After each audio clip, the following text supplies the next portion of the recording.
in the walled city of York, during the mild autumn of 1283, a young apprentice named Oswald tends to the daily rhythms of metalwork in his master's shop.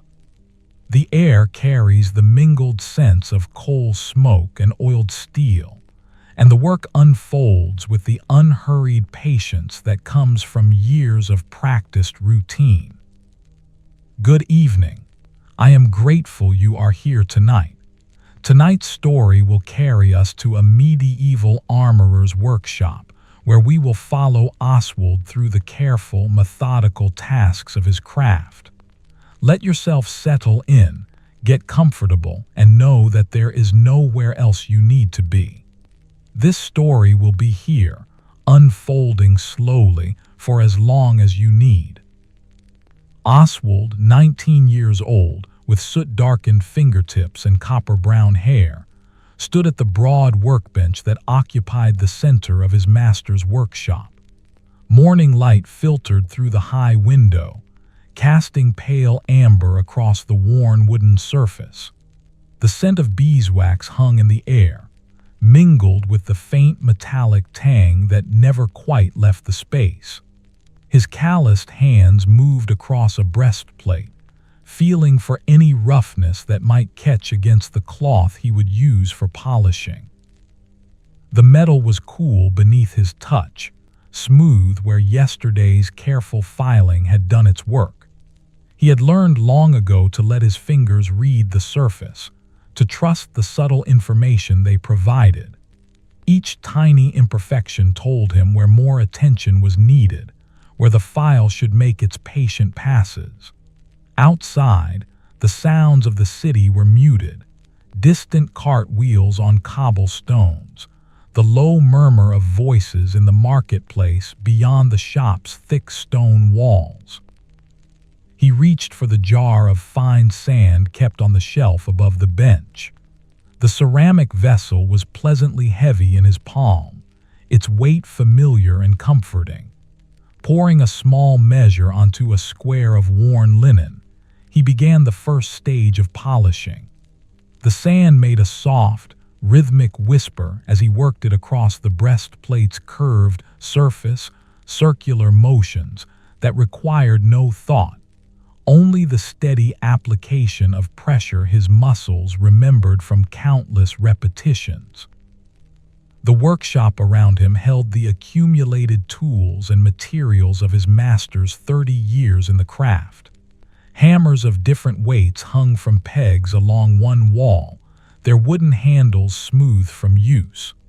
Tongs and files occupied another section, arranged by size and purpose. In the corner, the forge sat cold and dark, waiting for the afternoon when its heat would be needed. For now, the morning belonged to quieter tasks. Oswald, 19, paused to examine his progress.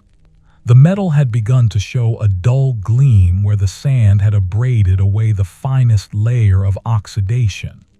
He set down the linen and sand, brushing his soot-darkened fingertips together to clear them of grit. The gesture was automatic, performed without conscious consideration, part of the rhythm that structured his days.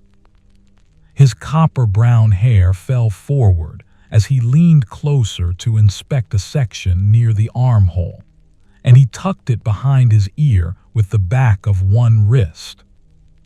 Satisfied with the first stage, he moved to the water bucket that stood beside the bench. The water was cold, drawn fresh that morning from the well in the courtyard. He dipped a clean cloth into it, wrung it until it was merely damp, and began wiping away the residue of sand. The dampness darkened the metal temporarily, revealing more clearly the pattern of his work. He wiped in long, even strokes, following the curves of the breastplate's construction. When the cloth came away clean, he returned to the shelf for the jar of fine pumice powder. This second stage required a lighter touch, a more delicate pressure.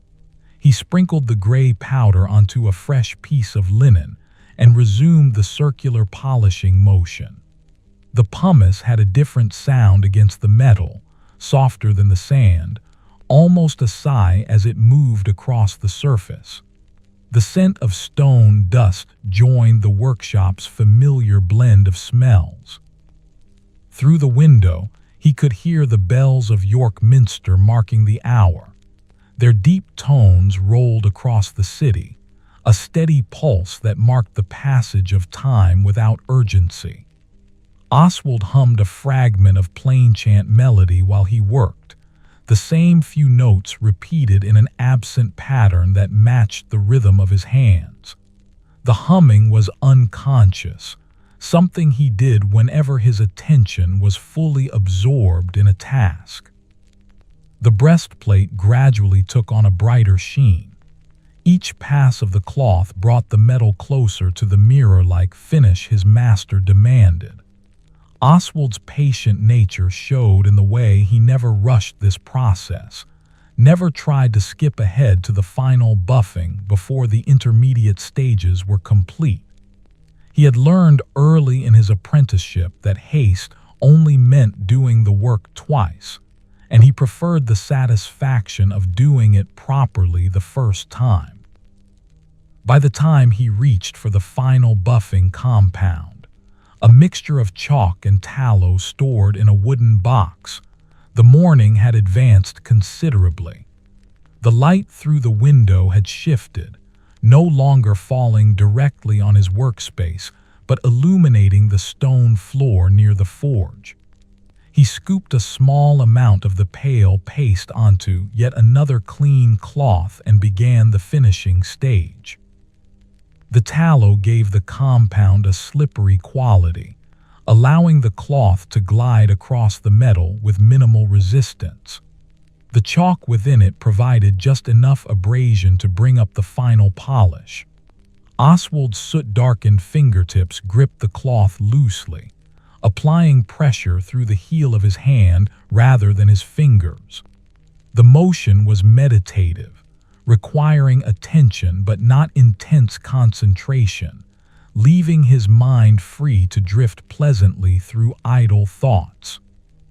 He thought about the bread he had eaten that morning, the dark rye loaf his master's wife baked twice weekly. The memory of its dense texture and slightly sour flavor was pleasant. He thought about the piece of harness work waiting on the side bench, the leather straps that would need cleaning and oiling later in the day. These thoughts came and went without urgency, like clouds passing across a calm sky. When he finally set down the buffing cloth and stepped back to view the breastplate in full, the metal gleamed with a soft, even luster. He could see a distorted reflection of the workshop's interior in its curved surface, the dark shapes of tools, the pale rectangle of the window. Running his fingers across it one last time, he felt only perfect smoothness, no catches or rough patches to interrupt the flow. Oswald, 19 years old, carried the finished breastplate to the storage area at the rear of the workshop. The piece belonged to a set commissioned by a merchant's son, a young man preparing for service in a nobleman's household. The other components, pauldrons, vambraces, cuisses, waited on padded shelves, each wrapped in oiled cloth to protect against moisture. He added the breastplate to the collection, arranging the cloth around it with care. The storage area was dimmer than the main workshop, lit only by what light made its way through the doorway. The air here was cooler, carrying the scent of the oil used to treat the protective cloths. Wooden shelves lined the walls from floor to ceiling, each laden with pieces in various stages of completion or awaiting collection by their owners. Oswald knew the location of every item and could find any piece in the darkness if needed. His master valued this organizational skill, this ability to maintain order in the workshop's inventory. Returning to the main workspace, he found his master, Gerard, had entered through the street door. Gerard, 47 years old, with iron-gray hair and broad, scarred forearms, set down the bundle he carried, a delivery of charcoal for the forge. The sack made a soft thump against the floor, and a faint dust of black particles rose briefly before settling. "The breastplate?" Gerard asked, his voice carrying the mild rasp of a man who had spent decades breathing forge smoke. "Finished and stored with the rest of the commission," Oswald replied. Gerard nodded, moving to the bench to examine the tools Oswald had used. He picked up the jar of pumice powder, gauged its weight, and returned it to the shelf. This inspection was routine, not born of distrust, but of a master's habit to ensure his workshop remained properly supplied and organized. He hummed a brief note of satisfaction, then turned his attention to the charcoal delivery. Together, they carried the charcoal to the forge area. The sack was heavy but not unmanageable, and they worked in the comfortable silence of two people long accustomed to shared labor. The charcoal pieces clinked softly as they transferred them to the storage bin built into the wall beside the forge. When the task was complete, Gerard brushed the black dust from his hands and moved toward the side bench where the harness work waited. "This afternoon we will tend to these straps," Gerard said, lifting one of the leather pieces to examine it. "The leather wants cleaning and fresh oil. There is no hurry. The owner does not expect them until next week." Oswald felt a familiar contentment settle over him at these words. The afternoon stretched ahead with clear purpose but no pressure, time enough to do the work properly and completely. He moved to the shelf where the leatherworking supplies were kept, the soft brushes, the tin of saddle soap, the jar of neat foot oil that gleamed golden in its container. The morning gave way to midday, marked by the bells and by the changing quality of light. Gerard's wife, Marjorie, appeared in the doorway that connected the workshop to the living quarters, bringing wooden bowls of pottage, a thick stew of barley, onions, and herbs that steamed gently in the cool air. The scent of it was earthy and warming, and both men set aside their work to eat. They sat on the bench near the window, where the light was best. The pottage was hot enough to require careful spoonfuls, blown upon before eating. Oswald savored the flavor of thyme and the slight sweetness of the onions, cooked long enough to lose their sharpness. Marjorie had included a heel of yesterday's bread for each of them, useful for soaking up the last of the liquid at the bottom of the bowl. Gerard ate in his customary manner, methodical and unhurried, occasionally pausing to look out the window at the street beyond. A cart passed, its wheels creaking. Voices drifted up from somewhere nearby, a woman calling to a child, the child's laughter in response. The ordinary sounds of the city at midday, sounds so familiar they barely registered as distinct from silence. When the bowls were empty, Marjorie collected them with a smile that creased the corners of her eyes. She disappeared back through the doorway, and the two men returned to their work. Gerard fetched the leather straps from the side bench and spread them across the main workbench, arranging them so each piece was clearly visible and accessible. Oswald, 19, with his soot-darkened fingertips and copper-brown hair, began with the cleaning. He dipped a soft brush into the tin of saddle soap, working up a modest lather with a few drops of water. The soap had a clean, neutral smell, faintly alkaline. Applying it to the first strap, he brushed in steady strokes along the leather's length, watching the grime of use lift and darken the lather.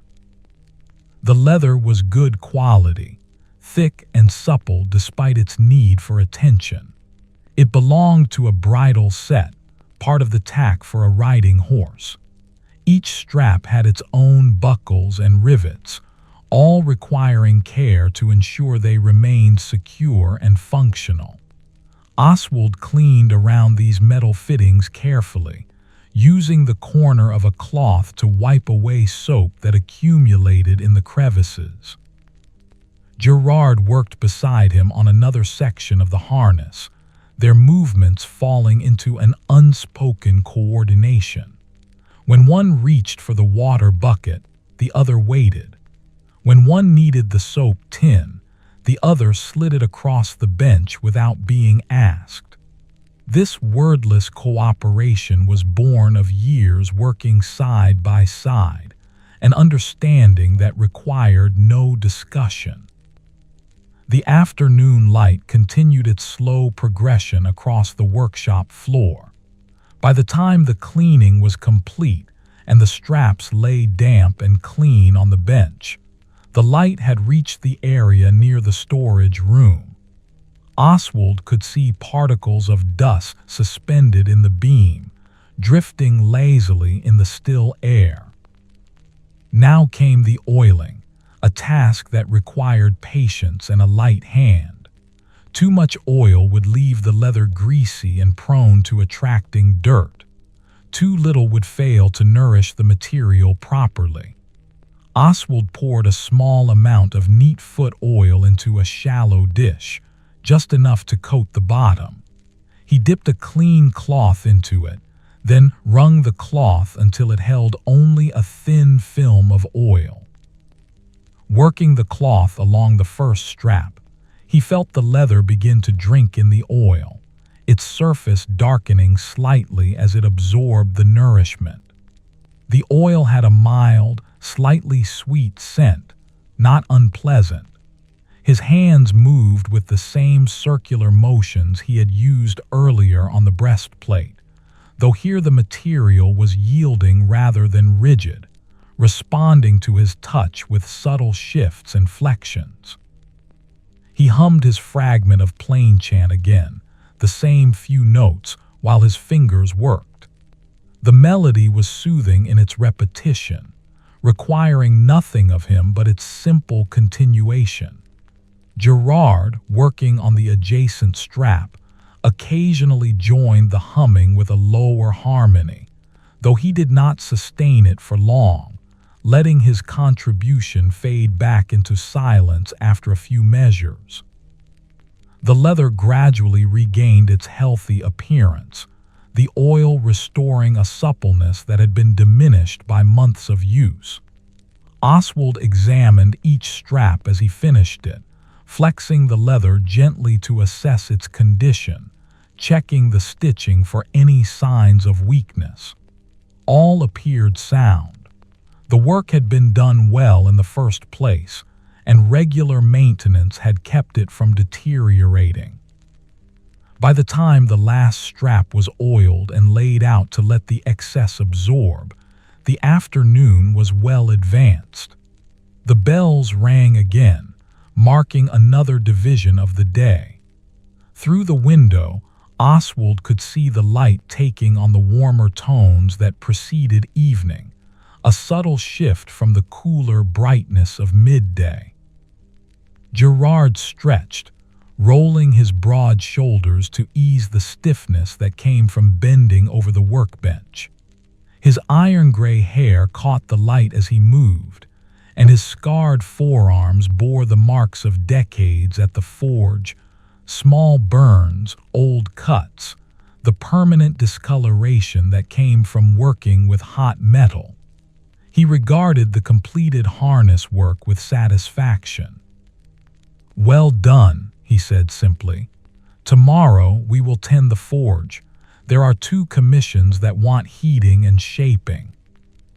Oswald, 19 years old, felt the deep contentment that always came with the completion of a day's solid work.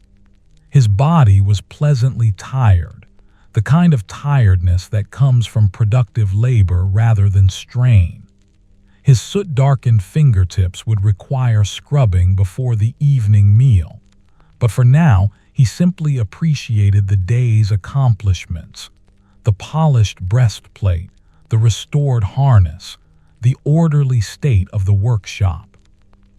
Gerard moved toward the street door, pausing to check the latch and ensure it was properly secured for the evening. The iron mechanism made a satisfying click as it settled into place. He tested it once, the habit of a careful craftsman, then turned back toward the interior doorway that led to the living quarters. His footsteps were heavy but unhurried on the stone floor, and he disappeared through the doorway with a brief nod to Oswald. The young apprentice remained in the workshop a few moments longer, conducting his own end-of-day ritual. He returned each tool to its designated place, the brushes to their shelf, the oil tin to its spot beside the saddle soap, the clothes to the basket where they would await washing. His fingers moved with automatic precision, requiring no thought to find the correct location for each item. The workshop felt most peaceful in these moments, when the day's work was complete and everything was being returned to its proper order.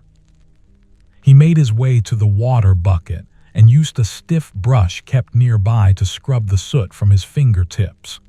The water was cold now, having sat all day, and it bit pleasantly at his skin. The black residue loosened gradually, darkening the water, though some staining remained in the creases of his knuckles. That permanent tinting was the mark of his trade, something he had long since ceased trying to eliminate completely. Even Gerard's hands bore the same shadowing, ingrained too deeply to ever fully remove. After drying his hands on a length of toweling, Oswald, 19, with copper-brown hair, followed his master through the doorway. The living quarters beyond were warm, heated by a small hearth where a fire burned steadily. The space was modest but comfortable, a main room with a table and benches, a smaller chamber beyond where Gerard and Marjorie slept, and a narrow alcove where Oswald's pallet was tucked against the wall. Marjorie had been busy during the afternoon. The scent of baking filled the room, and Oswald saw that she had prepared a large round loaf of bread, its crust golden and split where it had risen in the heat. Beside it sat a wheel of cheese, already cut to reveal its pale interior, and a dish of butter that gleamed in the firelight. A pot hung over the fire, and from it came the savory aroma of leeks and bacon simmering together. The three of them settled at the table, Marjorie serving portions of the leek pottage into wooden bowls. The meal was eaten in companionable quiet, broken occasionally by brief exchanges about the day. Gerard mentioned the 2 commissions awaiting forge work tomorrow, a pair of hinges for a merchant's door, and a set of decorative brackets for a church vestment chest. Simple work, but requiring precision. Marjorie spoke of visiting the market that morning, where she had found good leeks at a fair price. The vendor had been a farmer from one of the outlying villages, his cart laden with autumn vegetables. She described the quality of his produce with approval, nodding that she would return to him next week if his stall was there again. Oswald listened more than he spoke, as was his nature. He enjoyed these evening meals, the easy rhythm of conversation that asked nothing of him but occasional participation. When Marjorie asked about the breastplate, he described the final polish, how the metal had gradually revealed its mirror-like finish. She nodded with interest, though the details of metalworking were not her domain. She appreciated hearing about the craft that sustained their household. The bread was dense and satisfying, with a faintly sour tang that complemented the richness of the butter. Oswald ate slowly, savoring each bite, letting the warmth of the food and the fire seep into his muscles. Outside, darkness had settled over the city. Through the small window, he could see nothing but blackness, though occasionally a distant light from another dwelling flickered into view. When the meal was finished, Marjorie cleared the table while Gerard settled onto the bench nearest the fire. He produced a small piece of wood from his pocket and a knife, beginning the idle whittling that occupied his evenings. The knife made soft shaving sounds as it peeled away thin curls of wood, each one dropping to the floor at his feet. He was shaping a spoon, though he worked without haste, content to let the object emerge gradually over many evenings. Oswald, 19 years old, moved to his alcove and sat on his pallet. The straw-filled mattress rustled beneath him, settling under his weight. From a small shelf he retrieved a leather strap he had been working on in his spare moments, not a commission but a personal project, a belt for himself. His current belt was wearing thin, and he had been slowly crafting its replacement during odd moments of free time. He had already cut the leather to length and punched the holes for the buckle. Now he was tooling a simple decorative pattern along its length, using a blunt awl to press shallow lines into the dampened surface. The pattern was geometric, a series of interlocking diamonds that required careful measurement but no artistic skill beyond basic symmetry. He had seen similar designs on belts worn by other craftsmen and admired their modest ornamentation. The work was satisfying in its smallness, in the way it demanded focus on tiny details. He pressed the awl carefully, feeling the leather yield beneath the pressure, watching the pattern emerge line by line. The firelight from the main room provided just enough illumination to work by, casting a warm glow that made the leather's surface easier to read. From the main room came the quiet sounds of the household at rest, the crackle of the fire, the soft scrape of Gerard's knife, the gentle clatter of Marjorie putting away the last of the dishes. These sounds formed a kind of music, not melodic but rhythmic, a pattern as familiar as breathing. Oswald hummed his plain chant fragment again, very softly, while his hands moved across the leather. The pattern grew slowly. By the time the fire had burned down to a bed of glowing coals, he had completed perhaps a quarter of the belt's length. That was enough for tonight. He set the work aside, storing it back on the shelf where it would wait for another evening's attention. The alcove was cool now that he had stopped moving, and he drew a wool blanket over his shoulders, enjoying its weight and warmth. Gerard had set aside his whittling and now sat gazing into the fire's embers, his expression peaceful and distant. Marjorie settled beside him, her own handwork, a piece of mending resting in her lap. They spoke in low voices, too quiet for Oswald to distinguish words, but the tone was gentle, the easy exchange of two people long comfortable in each other's presence.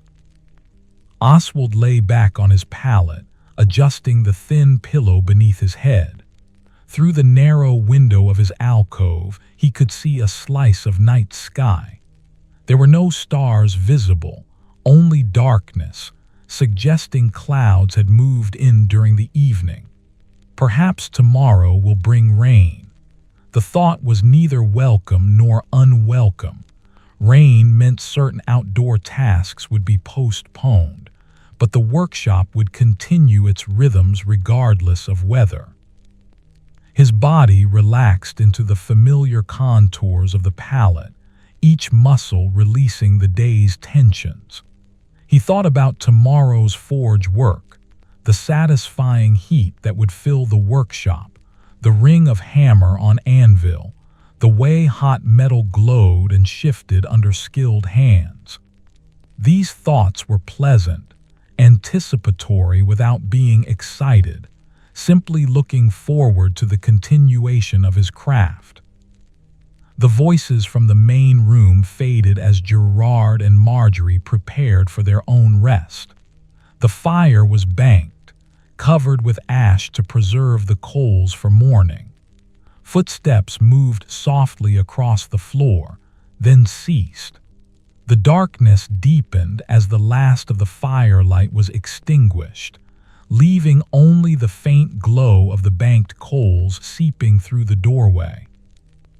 Oswald, 19, with soot-darkened fingertips and copper-brown hair, felt sleep approaching like a gentle tide.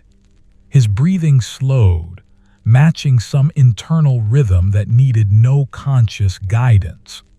The workshop beyond the wall was still and quiet, all its tools resting in their appointed places, waiting for morning's return.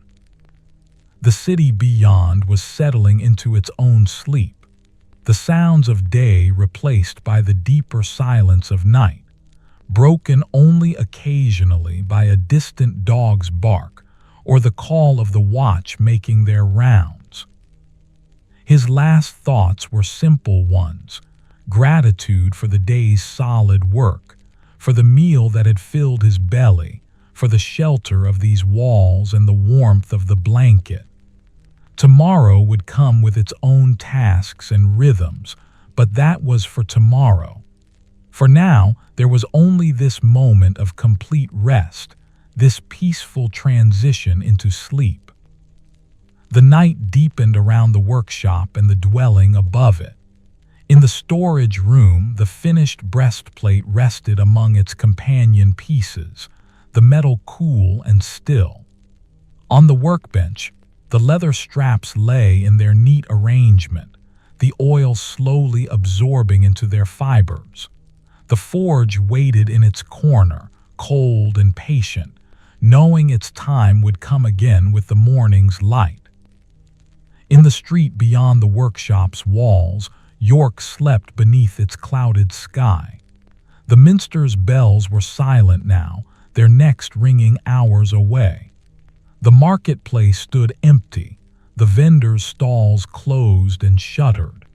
In the dwellings throughout the city, fires were banked and candles extinguished, families settling into their rest after the day's labors.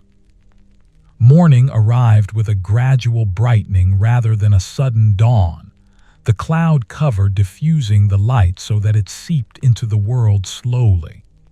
Oswald woke to the sound of movement in the main room, Marjorie tending the fire, coaxing the banked coals back to flame. He lay still for a moment, letting wakefulness settle over him naturally, then rose and folded his blanket with careful precision. The air was cool, carrying the damp promise of the rain he had anticipated. He moved to the main room, where Marjorie had already set out bread and cheese for breaking the night's fast. Gerard appeared from the sleeping chamber, his iron-gray hair tousled from sleep, and the three of them ate together in the quiet of early morning. The bread was yesterday's loaf, slightly firmer now but still good, especially when topped with a thick slice of the pale cheese. Oswald chewed slowly, his body gradually coming fully awake. Through the window, he could see the gray light growing stronger, though no direct sunlight penetrated the cloud cover. After the meal, Gerard rose and moved toward the workshop. Oswald followed, and together they began the morning's preparations. The forge needed building, a task that started with clearing away the ash that had accumulated from previous work. Oswald used a small metal scoop to remove the ash, depositing it in a bucket kept for that purpose. The ash was not wasted. Marjorie would use it for making soap, mixing it with rendered fat and water in a process that transformed these simple ingredients into something useful. With the forge cleared, Gerard began arranging the charcoal. He built a small pyramid of pieces in the center of the forge basin, leaving space beneath for kindling. The charcoal pieces clicked softly as he positioned them, his scarred forearms moving with practiced efficiency. When the arrangement satisfied him, he tucked dried grass and small twigs beneath the charcoal, then struck sparks from flint and steel onto the tinder. The sparks caught on the third strike, and a thin curl of smoke rose from the nest of grass. Gerard leaned close and blew gently, encouraging the ember to spread. The grass began to glow, then burst into small flames. The twigs caught, and gradually the fire spread to the charcoal. The workshop began to fill with the familiar scent of burning coal, a smell that to Oswald meant work and purpose. While the forge heated, Oswald, 19 years old, prepared the other necessities. He filled the slack tub, a large wooden barrel with fresh water from the courtyard well. The water was cold, and carrying the filled buckets required multiple trips, but he made them patiently, pouring each load carefully to avoid splashing. The slack tub would be used for quenching hot metal, the sudden cooling that hardened and set the work. He arranged the hammers on the bench nearest the forge, selecting the weights that would be needed for the day's work. The hinges would require the medium hammer, heavy enough to move the hot iron, but not so heavy as to risk distorting the careful shapes Gerard would forge. The decorative brackets would need the lighter hammer for more delicate work. Gerard pumped the bellows, sending air into the base of the forge. The charcoal responded with a surge of heat, glowing from dull red to bright orange. The temperature in the workshop began to rise noticeably, the heat radiating from the forge in waves. Oswald felt his body adjusting to the change, preparing for the different kind of work that forge days demanded. The first commission was the pair of hinges. Gerard had already cut the iron stock to approximate lengths, and these pieces waited on the side bench. He selected one and thrust it into the heart of the forge, nestling it among the glowing coals. The metal began to heat, gradually taking on color, first a dull red, then brighter, progressing toward the yellow-orange that indicated proper working temperature. Oswald watched the color change with experienced eyes. Forge work had taught him to read heat by sight, to know when metal was ready for the hammer. Too cool, and the metal resisted shaping, requiring excessive force. Too hot, and it became grainy, liable to split under the hammer's impact. The proper temperature was a narrow window, and learning to recognize it had been one of his early lessons. When the iron reached the right color, Gerard withdrew it with long tongs and carried it swiftly to the anvil. The first blows were heavy, drawing out the metal's length, thinning it in preparation for the more detailed work to come. The hammer rang against the anvil, a clear, musical tone that varied in pitch depending on where the blow landed. Each strike sent a shower of small sparks dancing away from the impact point, brief orange fireflies that died as they fell. Oswald stood ready with the lighter hammer, waiting for his moment to assist. When Gerard had the basic shape established, he nodded, and Oswald stepped in to hold the workpiece steady with another set of tongs while Gerard adjusted his grip. They had performed this dance many times, each knowing instinctively where the other would be, how to coordinate their movements without collision or confusion. The iron cooled as they worked, fading from bright orange back through red toward black. Before it cooled completely, Gerard returned it to the forge for reheating. This cycle, heat, shape, reheat, would repeat many times before the hinge was complete. Each heating allowed only a limited amount of work before the metal became too cool to respond properly to the hammer. The workshop filled with the sounds and scents of forge work. The bellows wheezed as Gerard pumped them between heatings. The hammers sang their varied notes against the anvil. The smell of hot iron hung in the air, a sharp, almost acrid scent that mixed with the coal smoke. Oswald's copper-brown hair began to stick to his forehead with perspiration, and he paused between heatings to wipe his face with a cloth kept for that purpose. The first hinge took shape gradually, a long blade that would be mounted to the door, with a cylindrical barrel at one end to receive the pin that would allow it to pivot. Gerard shaped the barrel by curling the iron around a mandrel, a cylindrical steel form held in the hardy hole of the anvil. The hot metal yielded to the hammer, wrapping around the mandrel in a smooth curve. When the basic form was complete, Gerard heated the piece one final time and plunged it into the slack tub. The water erupted into violent boiling, sending up a cloud of steam and a loud hissing roar. The metal, shocked by the sudden cooling, hardened into its new shape.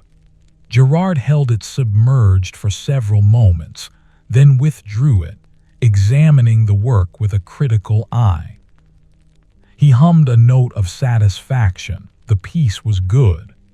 He set it aside to cool completely and selected the second length of iron stock. The process began again, identical to the first. Oswald, 19, with soot-darkened fingertips, assisted with the same patient attention, holding steady, anticipating needs, maintaining the rhythm of the work. By the time the second hinge was complete and quenched, the morning had advanced considerably. The clouds outside had begun releasing their rain, a steady patter audible even over the sounds of the forge. The temperature in the workshop remained warm from the forge's heat, making the sound of rain pleasant rather than dreary, a cooling counterpoint to the work's warmth. Gerard banked the forge temporarily, covering the coals with a layer of fresh charcoal that would preserve the heat without requiring constant attention. Marjorie appeared with wooden cups of small beer, the weak ale that was safer to drink than water. Both men drank deeply, grateful for the liquid. Forge work was thirsty labor, the heat pulling moisture from the body in ways that quieter work did not. They rested on the bench near the window, watching the rain trace rivulets down the thick glass. The street beyond was empty of traffic, most people choosing to remain indoors during the downpour.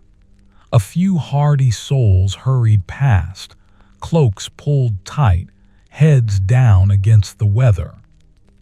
"The brackets after midday," Gerard said, his voice carrying its customary rasp. "Lighter work but requiring care. The priest wants a particular pattern." Oswald nodded. He had seen the drawing the priest had provided, a series of curves and small flourishes that would test Gerard's skill with the lighter hammer. Decorative work demanded a different kind of attention than structural pieces like hinges.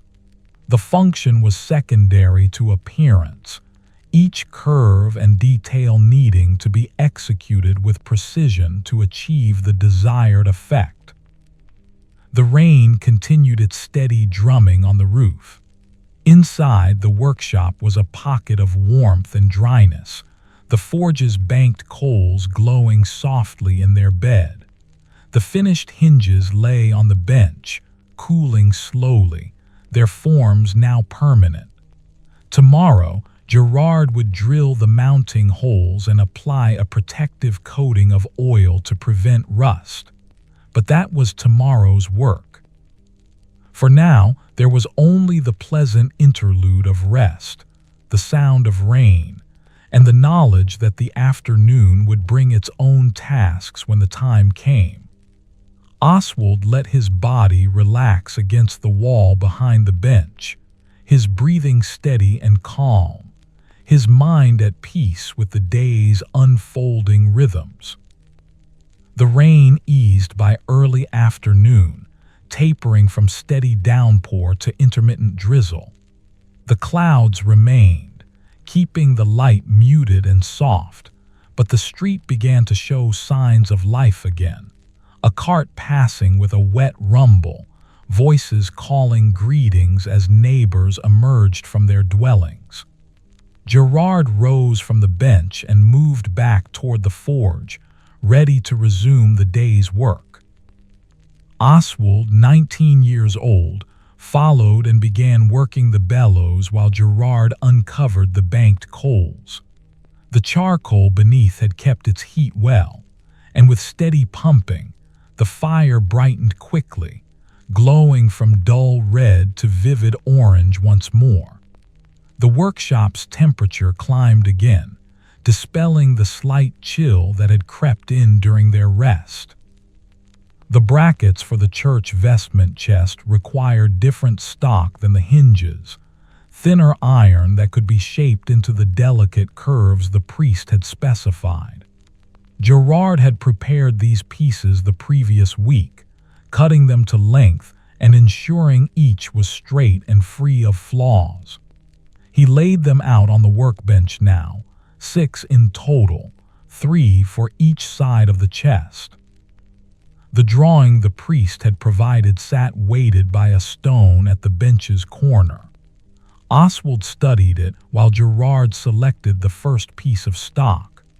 The pattern showed a central stem with scrolling curves extending from either side, terminating in small leaf-like shapes.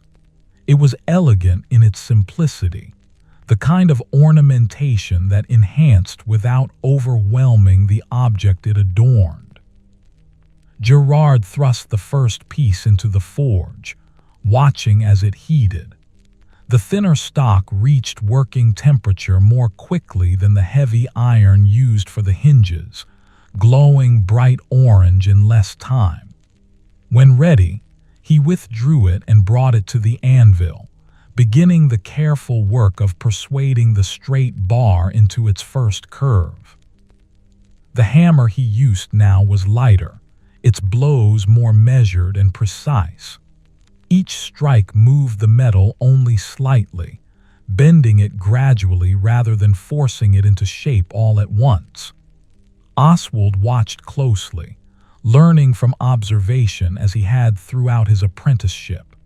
Gerard's movements were economical, each hammer blow intentional, achieving exactly the amount of deformation desired and no more.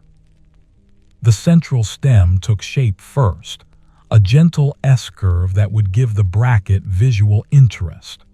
Then Gerard began working on one of the scrolls, heating just the end of the piece and carefully curling it around a small mandrel.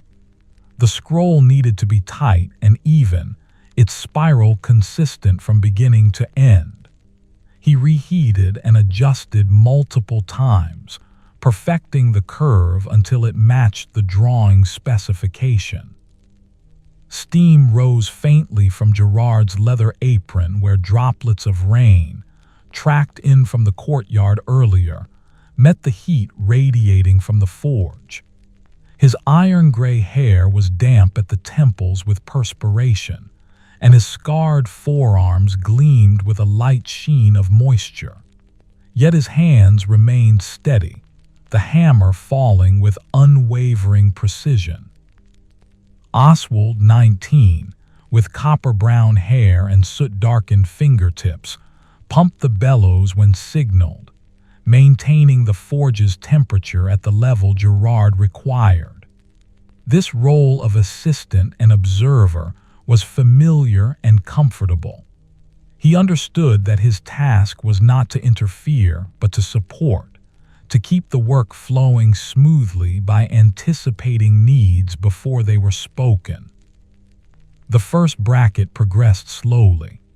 After the scrolls were complete, Gerard added the small leaf shapes at their terminals, tiny flourishes that required the metal to be split partway, then spread and shaped. This splitting was delicate work, requiring several careful chisel cuts while the iron was at precisely the right heat. Too cool, and the chisel would stick or bounce rather than cutting cleanly. Too hot, and the metal became too soft to hold a clean edge. Gerard hummed while he worked, no particular melody, just a low, rumbling sound that rose and fell with his concentration. Oswald had heard this humming countless times, knew it as the sound of his master fully engaged in his craft. It was unconscious, like Oswald's own plain chant fragments, a way the body marked the rhythm of skilled work. When the first bracket was complete, Gerard quenched it with care, lowering it gently into the slack tub rather than plunging it dramatically as he had with the heavier hinges. The thinner metal was more susceptible to warping from uneven cooling, and he rotated it slowly in the water to ensure it cooled uniformly. When withdrawn, the bracket held its shape perfectly, each curve and flourish matching the priest's drawing. He set it aside and selected the second piece of stock. The process began again, identical in its steps but never quite identical in execution. Each piece of metal had its own character, responding slightly differently to the heat and hammer. Gerard adjusted his technique minutely for each piece, reading the metal's behavior and responding accordingly. Oswald maintained his role, working the bellows, holding tools ready, occasionally wiping his master's brow with a cloth when Gerard paused between heatings. The workshop settled into the timeless rhythm of focused labor, heat, shape, cool, repeat. The rain outside became a backdrop, its soft patter a counterpoint to the hammer's ring. By the time the third bracket was complete, the afternoon light had begun its slow fade toward evening. The clouds were breaking apart finally, allowing patches of pale sky to show through. A beam of late sunlight suddenly streamed through the workshop window, illuminating the dust motes that floated in the warm air. The light caught the finished brackets where they lay cooling, making them gleam with a soft, pewter-like sheen. Gerard worked on the fourth bracket with the same careful attention he had given the first three.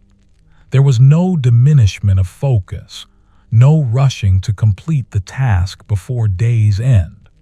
The work demanded what it demanded, and he gave it the time required. Oswald appreciated this patience in his master, this refusal to compromise quality for the sake of speed. The fourth bracket joined its companions, then the fifth. The workshop had cooled slightly as the forge's heat dissipated into the higher, cooler air. The rain had stopped completely now, and through the open door to the courtyard, Oswald could smell the wet stone and earth, a clean, mineral scent that mixed with the metallic tang of the workshop. The final bracket was the most challenging, not because the work itself was more difficult, but because fatigue had begun to accumulate in Gerard's arms and shoulders. Forge work was physically demanding, and even a master craftsman felt the effects of a full day's labor. Yet Gerard's hands remained steady, his hammer blows as precise as they had been on the first bracket. Oswald, 19 years old, felt his own tiredness, a pleasant heaviness in his muscles, the satisfying ache that came from useful work. His role had been less physically demanding than Gerard's, but maintaining focus for hours, standing ready, moving between tasks, had its own cumulative effect. He looked forward to the evening meal and rest, but there was no impatience in this anticipation, only quiet readiness for the day's natural conclusion. The final bracket was quenched and set with its mates. Gerard stood back, wiping his hands on a cloth, examining the completed set with a critical eye. He picked up each piece in turn, checking that the curves were consistent, that the scrolls matched one another, that the leaf shapes were uniform. Satisfied, he nodded to himself. "Good work today," he said, glancing at Oswald. The words were simple, but they carried weight. Gerard was sparing with praise, not from coldness, but from the understanding that quality work was its own reward. When he did offer commendation, it meant the work had truly met his exacting standards. Together they began the evening's closing ritual. The forge was allowed to burn down naturally, the remaining charcoal collapsing into ash as the heat dissipated. Tools were cleaned and returned to their places. The slack tub was emptied into the courtyard drain, the used water carrying away the scale and debris that had accumulated during the day's quenching. The workbench was swept clean of metal filings and other detritus.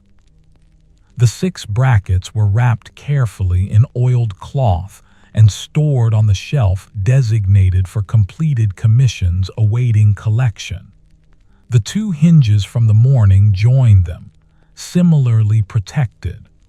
The workshop gradually returned to its state of ordered rest, ready for whatever work tomorrow would bring.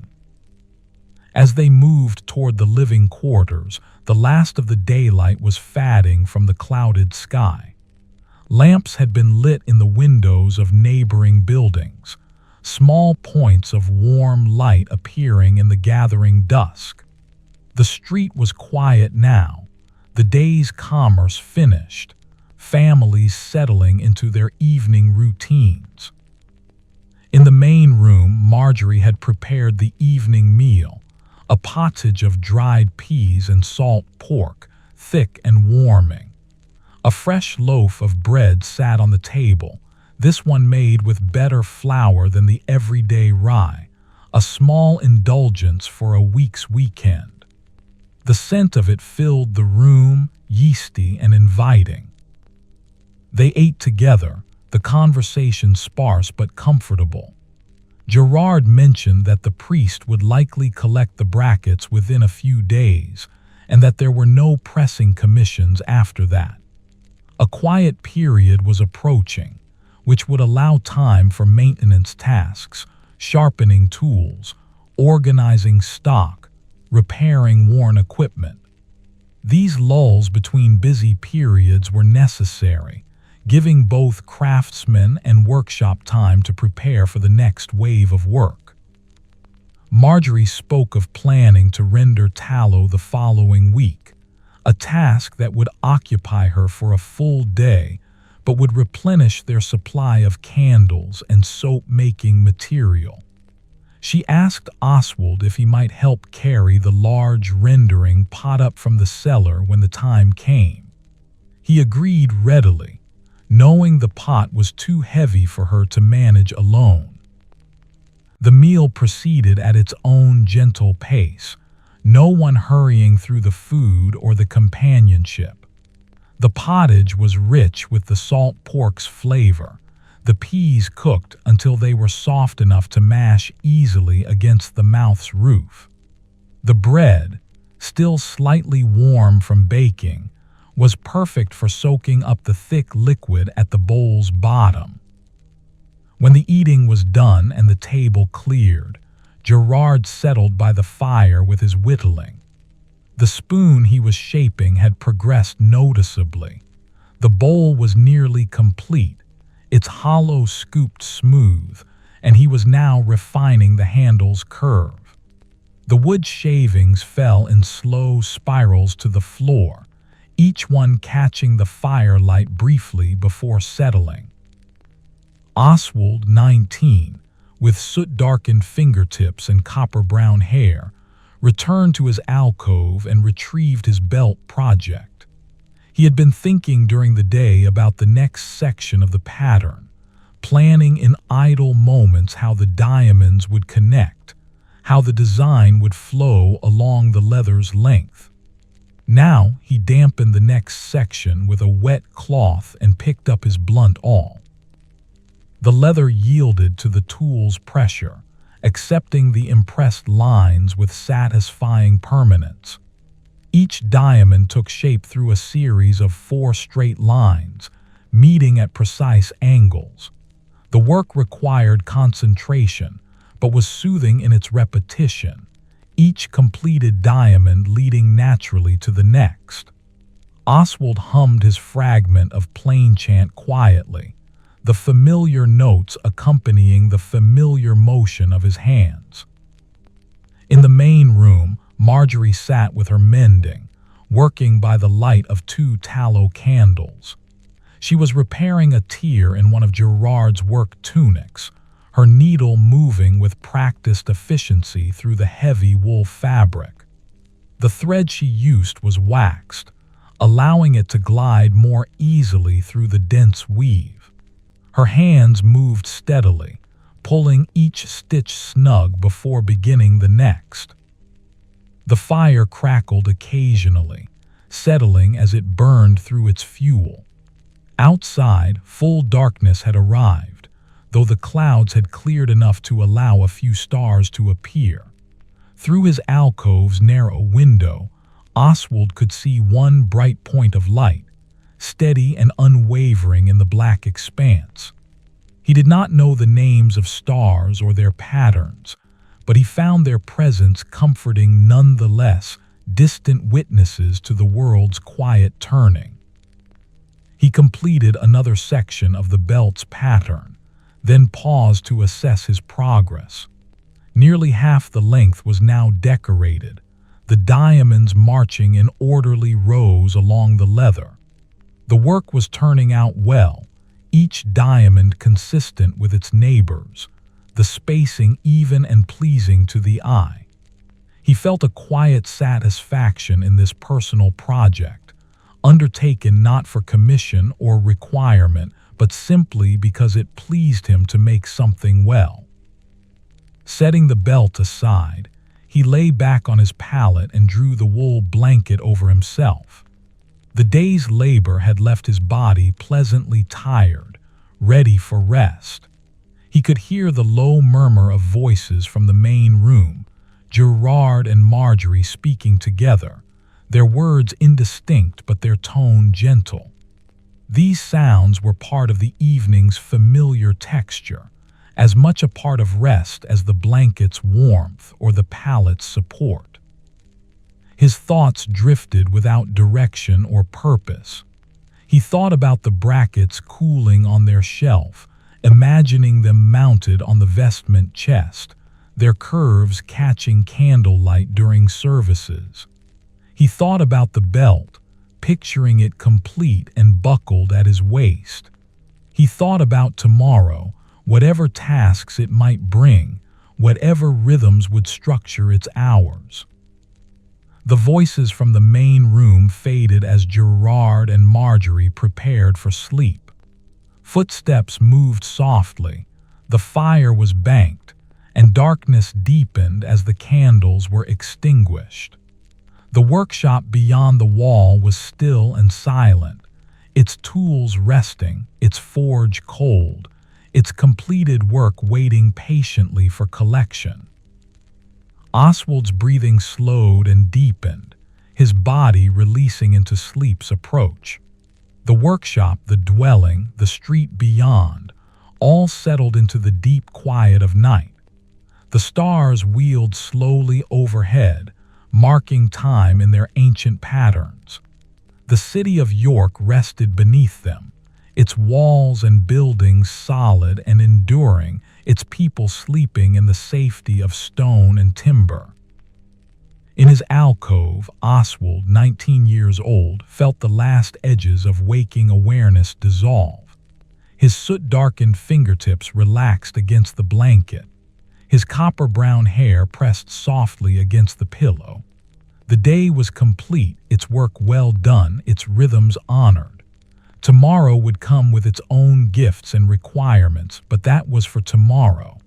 For now, there was only this: the perfect stillness of earned rest, the body's peaceful surrender to sleep, the mind's gentle release into dreams.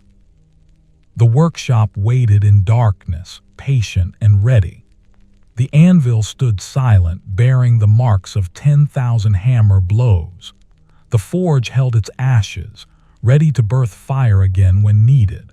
The tools hung in their places, each one shaped by use, each one waiting for the hands that knew its purpose. And on the shelf, wrapped in protective cloth, 6 brackets and 2 hinges rested, small monuments to the day's careful labor, to the patient skill that transformed raw iron into objects of use and beauty. Morning arrived with clear skies, the storm's passage leaving the air fresh and cool. Oswald woke to sunlight streaming through his alcove window, a brightness he had not seen in several days. The light had a crystalline quality, sharp and clean, making the dust motes visible in their slow drift through the beam. He rose and folded his blanket, then made his way to the main room where Marjorie was already tending the fire. The morning meal was simple, bread and cheese again, with cups of warm herbal tea that Marjorie had brewed from dried mint leaves. The tea had a soothing quality, its gentle flavor cleansing the palate and easing the body into wakefulness. Gerard appeared from the sleeping chamber, his iron-gray hair smoothed back, his face showing the relaxed expression that came with a day of lighter tasks ahead. "We will sharpen tools this morning," Gerard said, settling onto the bench. "The files have grown dull and several chisels want attention. No forge work today." Oswald, 19, with copper-brown hair, nodded his understanding. Tool maintenance was essential work, though less dramatic than forging. Dull tools made every task harder and more dangerous, requiring excessive force that increased the risk of slipping and injury. Keeping edges keen was an investment in both efficiency and safety. After breaking their fast, the 2 men entered the workshop. The morning light flooded through the window, illuminating the space more fully than Oswald had seen it in days. Every surface seemed sharper, more defined. The grain of the wooden benches, the texture of the stone walls, the individual tools hanging in their rows. It was as if the workshop had been waiting for this light to reveal its true character. Gerard brought out the sharpening stones from their storage box, a coarse stone for establishing the basic edge, a medium stone for refining it, and a fine stone for the final polish. Each stone was kept in its own wooden tray to protect it from damage, and each had a slightly oily sheen from the water and metal particles that had accumulated in its pores over years of use. He began with the files, examining each one to assess the degree of wear on its teeth. Files could not be sharpened in the traditional sense. Once their teeth wore down, they needed replacing. But they could be cleaned, removing the metal particles that clogged the grooves between teeth and reduced cutting efficiency. Gerard used a file card, a brush with fine brass bristles, to scour along each file's length, working systematically from tang to tip. Oswald, 19 years old, prepared the sharpening station while Gerard cleaned the files. He filled a shallow basin with water and set it beside the stones. The water would be used to lubricate the sharpening process, carrying away the metal particles that the stones abraded and preventing the tools from overheating due to friction. He arranged the 3 stones in order, establishing a workflow that would allow Gerard to move smoothly from coarse to fine. The first chisel to be sharpened was a wood chisel, used for cutting mortises and other joinery tasks when constructing storage boxes or tool handles. Its edge had dulled from use, showing a slight rounding rather than the crisp intersection of 2 planes that defined a proper cutting edge.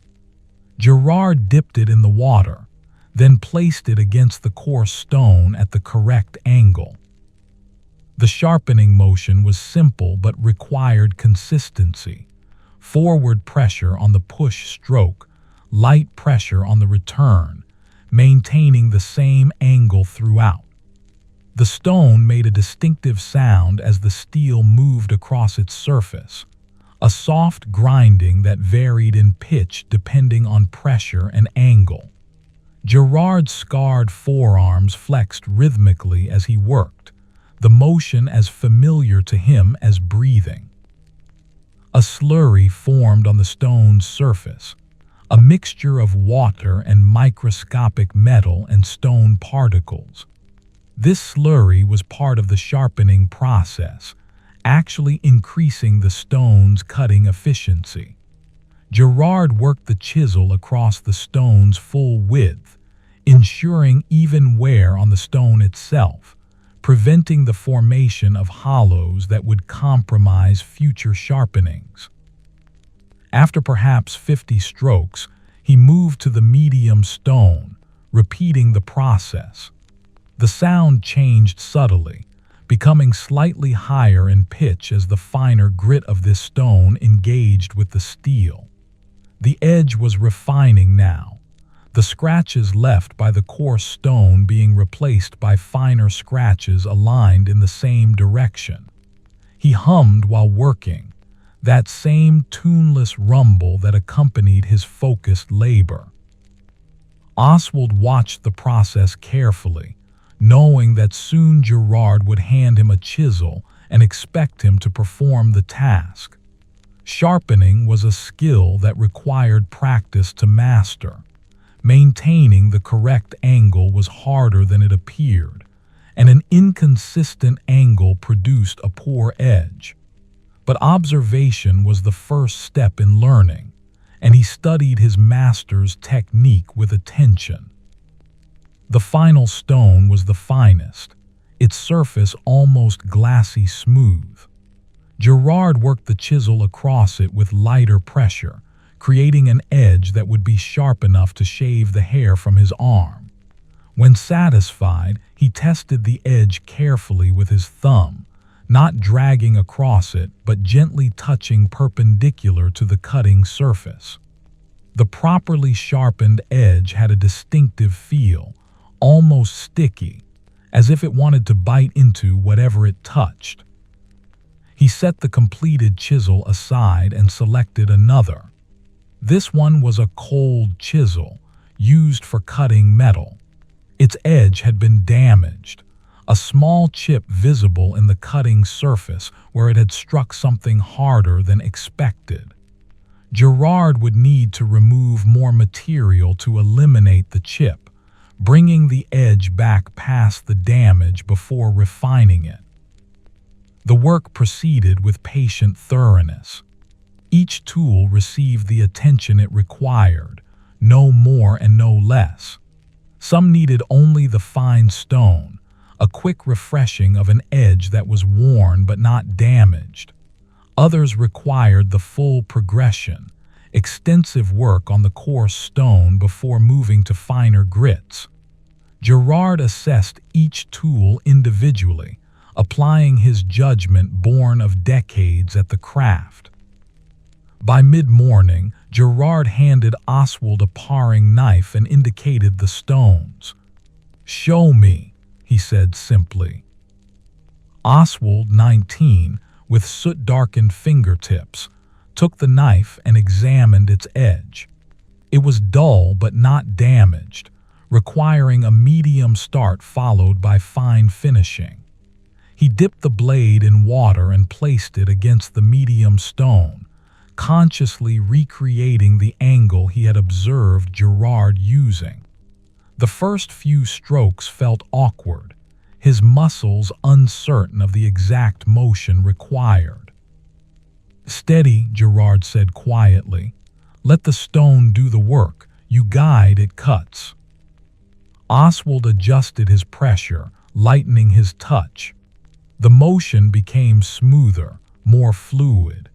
He focused on maintaining the angle, checking it frequently by eye, making micro-adjustments. The sound of steel on stone settled into a rhythm, and he found himself humming his plainchant fragment without conscious decision. Gerard watched without hovering, allowing Oswald to work through the learning process. When the apprentice's angle drifted too far, Gerard would gently tap his wrist, a wordless correction that Oswald understood immediately. When the motion was correct, Gerard simply stood silent, his presence supportive but not intrusive. After sufficient strokes on the medium stone, Oswald moved to the fine stone. The blade was beginning to show a better edge, though not yet the mirror finish that Gerard's work produced. He continued the careful strokes, feeling the blade's interaction with the stone, learning to read the feedback through his hands. When he judged the work complete, he offered the knife to Gerard for inspection. His master took it, tested the edge with his thumb, examined it in the bright morning light. A long moment passed. Then Gerard nodded. "Good enough," he said, which from Gerard was meaningful praise. "Continue with the next 3. Oswald felt a warmth of satisfaction spread through his chest. He selected the next blade and began again. His confidence slightly increased, but his focus no less intent. The morning progressed in this fashion. Gerard working through the heavier tools, Oswald practicing on the smaller blades and simpler edges, both men united in the quiet task of maintaining their craft's instruments. The workshop was peaceful in its industry. Sunlight moved slowly across the floor as the morning advanced, marking time without urgency. The sound of sharpening provided a constant backdrop, occasionally punctuated by the splash of water as a tool was rinsed, or the soft scrape of a file card's brass bristles. Marjorie appeared at the doorway with wooden cups of small beer, and both men paused to drink. The liquid was cool and slightly sweet, refreshing after the focused concentration. She surveyed the array of tools spread across the bench, the stones dark with slurry, the basin of water clouded with metal particles. "The workshop has a different sound today," she observed. "Quieter than the forge, but busy in its own way." Gerard smiled slightly. "Every sound has its place. The hammer sings loud, the sharpening stone whispers. Both are necessary." She nodded and collected the empty cups, disappearing back into the living quarters. The men returned to their work, the morning's rhythm re-establishing itself naturally. Oswald completed his third blade, then his fourth. Each one came easier than the last, his muscles learning the motion, his hands developing the sensitivity needed to maintain proper angle and pressure. By the time the church bells rang for the midday hour, a neat row of sharpened tools lay on a clean cloth at the bench's far end. The edges gleamed in the sunlight, each one capable of performing its intended task with precision and efficiency. The stones were cleaned and returned to their box, the water basin emptied into the courtyard drain, the file card hung back on its peg. Gerard examined the day's work with satisfaction. "This afternoon we will oil everything. The files, the handles, even the stones themselves. Maintenance is complete." The midday meal was a light one. Cold pork from the previous evening, more bread, and apples that Marjorie had purchased at market. The apples were small but flavorful, their skins showing the russeting that came with late-season fruit. Oswald ate his slowly, enjoying the tart sweetness, the crisp texture that required thorough chewing.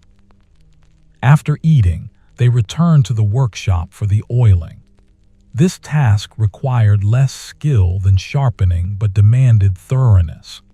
Every metal surface needed protection from rust. Every wooden handle needed nourishment to prevent cracking and splitting. Gerard prepared a mixture of linseed oil and beeswax, melting them together over a small brazier until they combined into a smooth paste.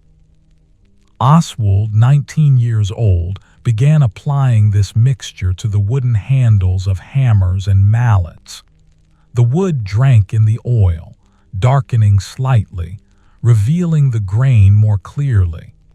He worked the paste into the surface with a cloth, ensuring even coverage, paying special attention to the area where wood met metal, the junction most vulnerable to moisture penetration. The work was meditative, requiring attention but not intense concentration. His hands moved steadily from tool to tool, each one receiving the same thorough treatment. The scent of linseed oil filled the workshop, nutty and pleasant, mixing with the beeswax's subtle honey notes. It was a smell that Oswald associated with care and preservation, with the proper stewardship of valuable tools. Gerard worked on the metal components, applying a lighter oil neatsfoot, the same used for the leather harness, to the files and other steel tools. This oil would leave a thin protective film, inhibiting rust without making the tools sticky or difficult to handle. He wiped each piece carefully, removing any excess oil, leaving only the thinnest possible coating. Even the sharpening stones received attention. Gerard oiled their wooden trays, ensuring the boxes would continue to protect their contents. The stones themselves were stored with a light coating of oil, which would prevent them from drying out and developing cracks. The afternoon passed in this quiet industry. The workshop gradually transformed, every surface clean and protected, every tool ready for use, everything in its proper place. When the work was finally complete, the space had an almost ceremonial quality, as if prepared for some important occasion rather than simply maintained for everyday use. Gerard stood in the center of the workshop, surveying the results of their labor. The late afternoon sun slanted through the window, gilding the edges of tools, making the oiled wood glow warmly. His iron-gray hair caught the light, and his scarred forearms hung relaxed at his sides. He nodded slowly, a gesture of completion and approval. "A workshop well kept is a workshop that serves well," he said, speaking more to himself than to Oswald. "Tomorrow brings what it brings, but it will find us ready." Oswald, 19, with copper-brown hair and soot-darkened fingertips, understood the truth in these words. The day had held no dramatic moments, no completed commissions to show a customer, no fire-bright metal shaped under hammer blows. Yet it had been essential work, the kind that supported all the more visible labor. A craftsman who neglected his tools would soon find himself unable to practice his craft. They moved toward the living quarters as the daylight began its fade toward evening. The workshop behind them was silent and orderly, its tools gleaming faintly in the dimming light, each one resting in its appointed place, each one ready to serve when called upon. The forge waited cold and patient, knowing its time would come again. The anvil stood solid and enduring, bearing the countless marks of its use like badges of honorable service. In the main room, Marjorie had prepared a vegetable pottage with barley, thick and warming as the evening air cooled. They ate together in comfortable quiet, the day's work complete, the evening stretching ahead with no demands or urges. The fire crackled gently, casting dancing shadows on the walls, and outside the first stars began appearing in the darkening sky, steady points of light in the vast expanse above the sleeping city. The following morning brought a change in routine.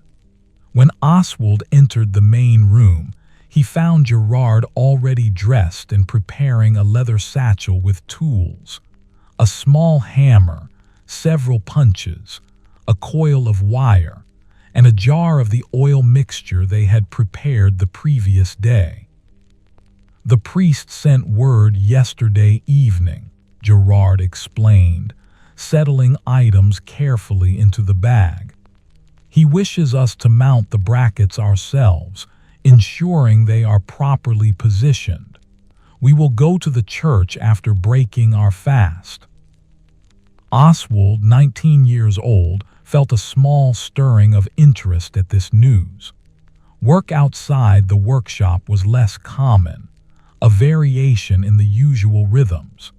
He ate his bread and cheese with quiet anticipation, then helped Gerard gather the remaining necessities: the 6 brackets, carefully wrapped, and a selection of mounting screws that Gerard had forged weeks earlier for just such purposes.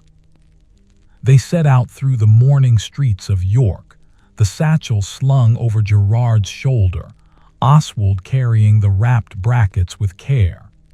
The air was crisp, carrying the first genuine hint of autumn's approach. Wood smoke rose from chimneys, and the smells of baking bread drifted from several dwellings they passed. The cobblestones were still damp in shadowed areas where the sun had not yet reached, remnants of the recent rain. The streets were busy with morning activity. A woman swept the threshold of her shop, sending dust and debris into the gutter. 2 men struggled with a handcart laden with barrels, the wheels protesting loudly over the uneven stones. A dog trotted past on some canine errand, tail wagging, pausing briefly to investigate an interesting scent before continuing on its way. Gerard walked with unhurried purpose, his scarred forearms swinging naturally at his sides.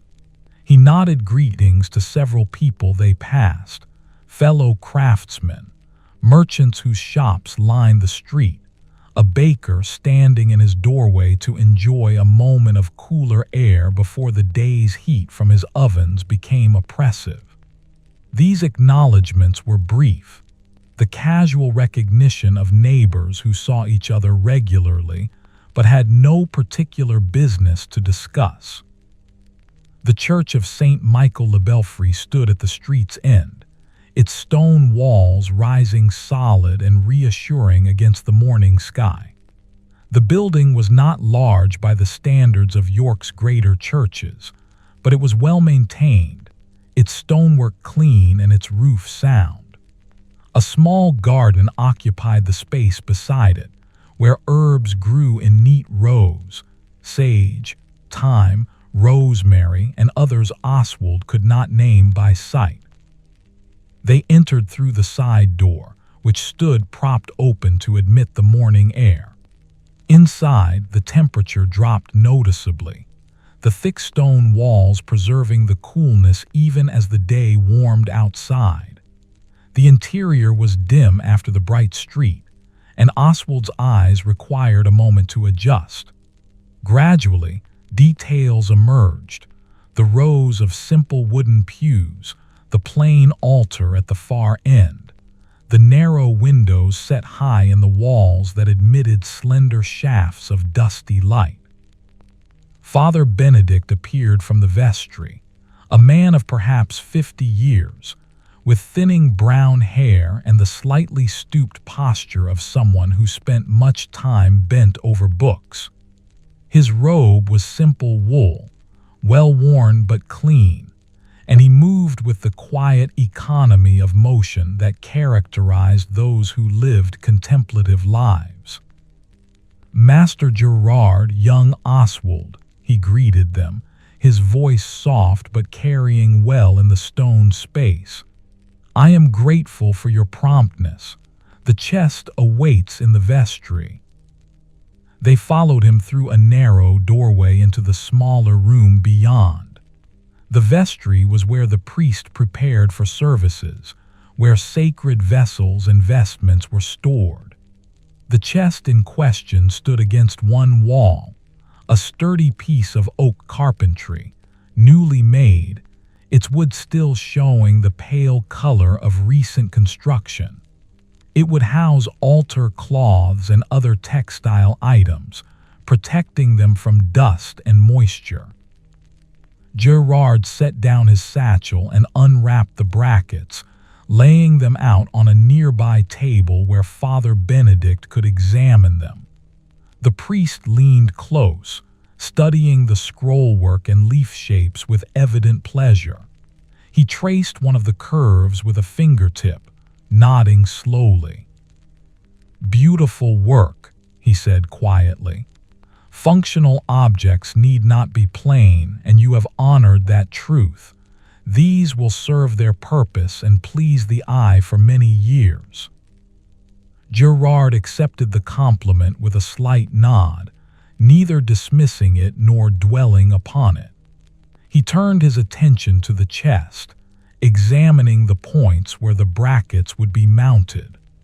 The carpenter had left marks indicating the desired placement, small pencil lines barely visible on the oak's surface.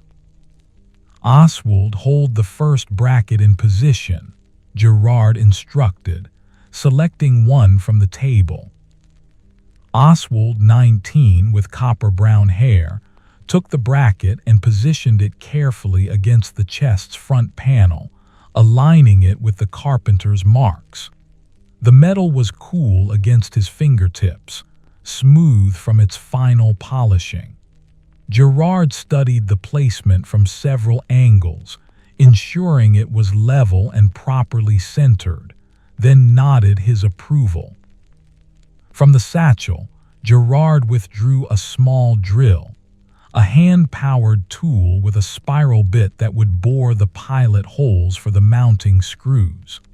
He placed the bit's point against the wood at the first mounting location and began turning the handle. The drill's ratcheting mechanism clicked steadily as it advanced, cutting into the oak with patient progress. The scent of fresh wood shavings joined the vestry's existing smells: old incense, beeswax from candles, the mustiness of stored fabric. Small curls of pale wood emerged from the drill hole, falling to the floor in delicate spirals. Gerard worked with steady pressure, not forcing the tool but allowing it to cut at its own pace. When the first hole was complete, he moved to the second mounting point, then the third. 3 holes for each bracket, positioned to distribute the weight evenly and provide secure attachment. The drilling produced a soft, rhythmic sound that echoed quietly in the small stone room. With the pilot holes complete, Gerard selected the first mounting screw and positioned it in the hole. Using a screwdriver, a specialized tool he had forged himself, he began turning the screw into the wood. The threads bit into the oak, drawing the bracket tight against the chest surface. Oswald maintained steady pressure, holding the bracket in perfect alignment while his master worked. The screw advanced slowly, requiring significant force to drive through the dense hardwood. Gerard's scarred forearms flexed with the effort, but his movements remained controlled and measured. When the screw was fully seated, he moved to the next, then the third. Finally, he stepped back and nodded for Oswald to release his hold. The bracket hung securely, its curves and scrollwork standing out against the pale oak. It was positioned perfectly level, neither canted nor crooked, the mark of careful installation. Father Benedict observed with quiet approval, his hands clasped loosely before him. "The second one now," Gerard said, selecting the matching bracket that would mount on the opposite side of the same panel. The process repeated: positioning, drilling, mounting. Oswald, 19 years old, found satisfaction in the work's precision, in the way careful measurement and patient execution produced results that were both functional and aesthetically pleasing. Each bracket required perhaps a quarter-hour to install properly, time that could not be rushed without risking poor alignment or damaged wood. They worked through the remaining 4 brackets, 2 more on the chest's front panel and 2 on the side panel that would be visible when the chest sat in its intended location. The vestry filled with the quiet sounds of their labor, the drills clicking, the screwdriver's friction against metal, the occasional soft comment as Gerard checked an alignment or requested a different tool. By the time the final bracket was secured, the morning had advanced well toward midday. Gerard applied a thin coating of protective oil to each bracket, wiping away the excess, leaving only the faint sheen that would help prevent rust in the vestry's sometimes damp environment.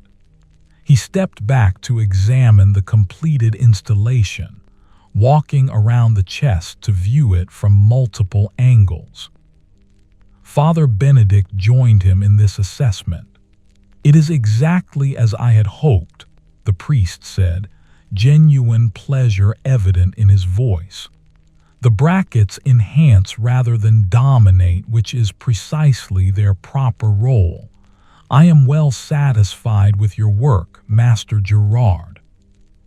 Gerard accepted payment, a small leather purse that clinked softly with coins. The amount had been agreed upon beforehand, and neither man counted the contents. Such trust was the foundation of good business relationships, built over years of fair dealing. Gerard tucked the purse into his tunic and began gathering his tools. "If you have future needs, Father, you know where to find us," Gerard said. "Indeed I do, and I shall remember. Go with God's blessing." They departed through the same side door, emerging into daylight that seemed brilliant after the church's dimness. The morning had warmed considerably, and the street was busier now, the commerce of the day in full flow. Merchants called their wares, wheels rumbled over cobblestones, and somewhere nearby, a smith's hammer rang out, not Gerard's rhythm, but some other craftsman pursuing his own work. Rather than returning directly to the workshop, Gerard led them toward the marketplace. "We will purchase meat for the coming days," he explained. "Marjorie mentioned the need this morning."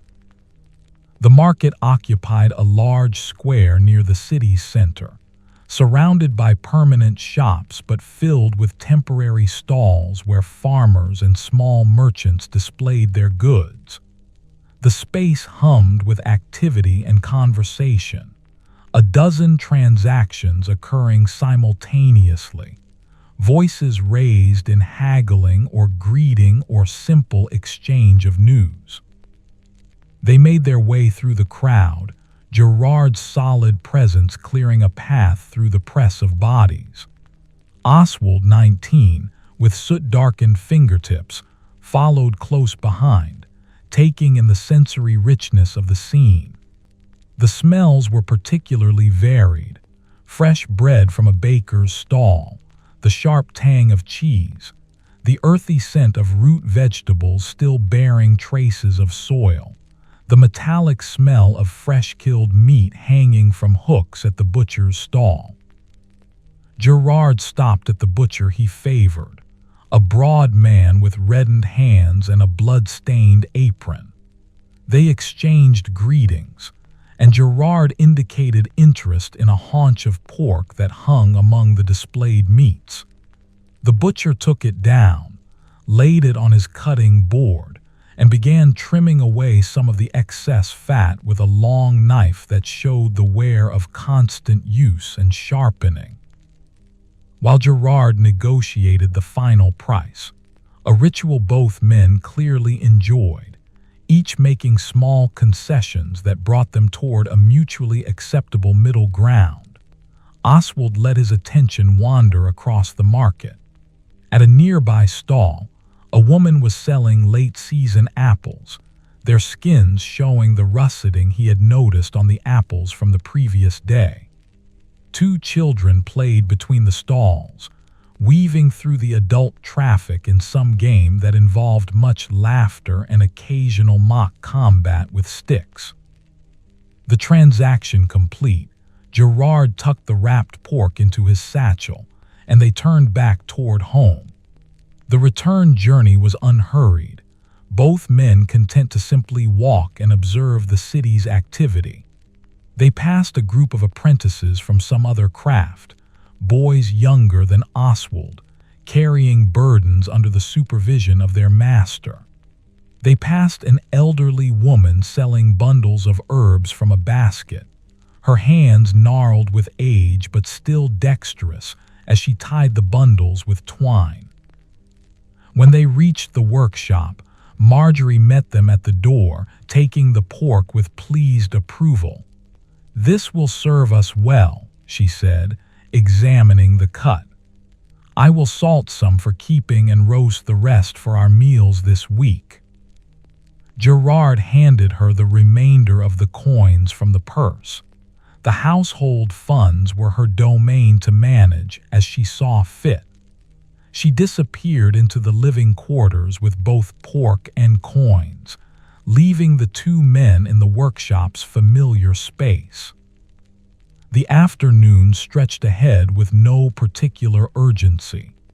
Gerard suggested they work on stock preparation, cutting lengths of iron rod to standard sizes that could be quickly accessed when commissions arrived. This was the kind of background work that filled quieter periods, ensuring readiness for busier times. They set up the work area for cutting metal, the heavy vise mounted to the bench, the hacksaw with its replaceable blade, the measuring rod marked with common increments.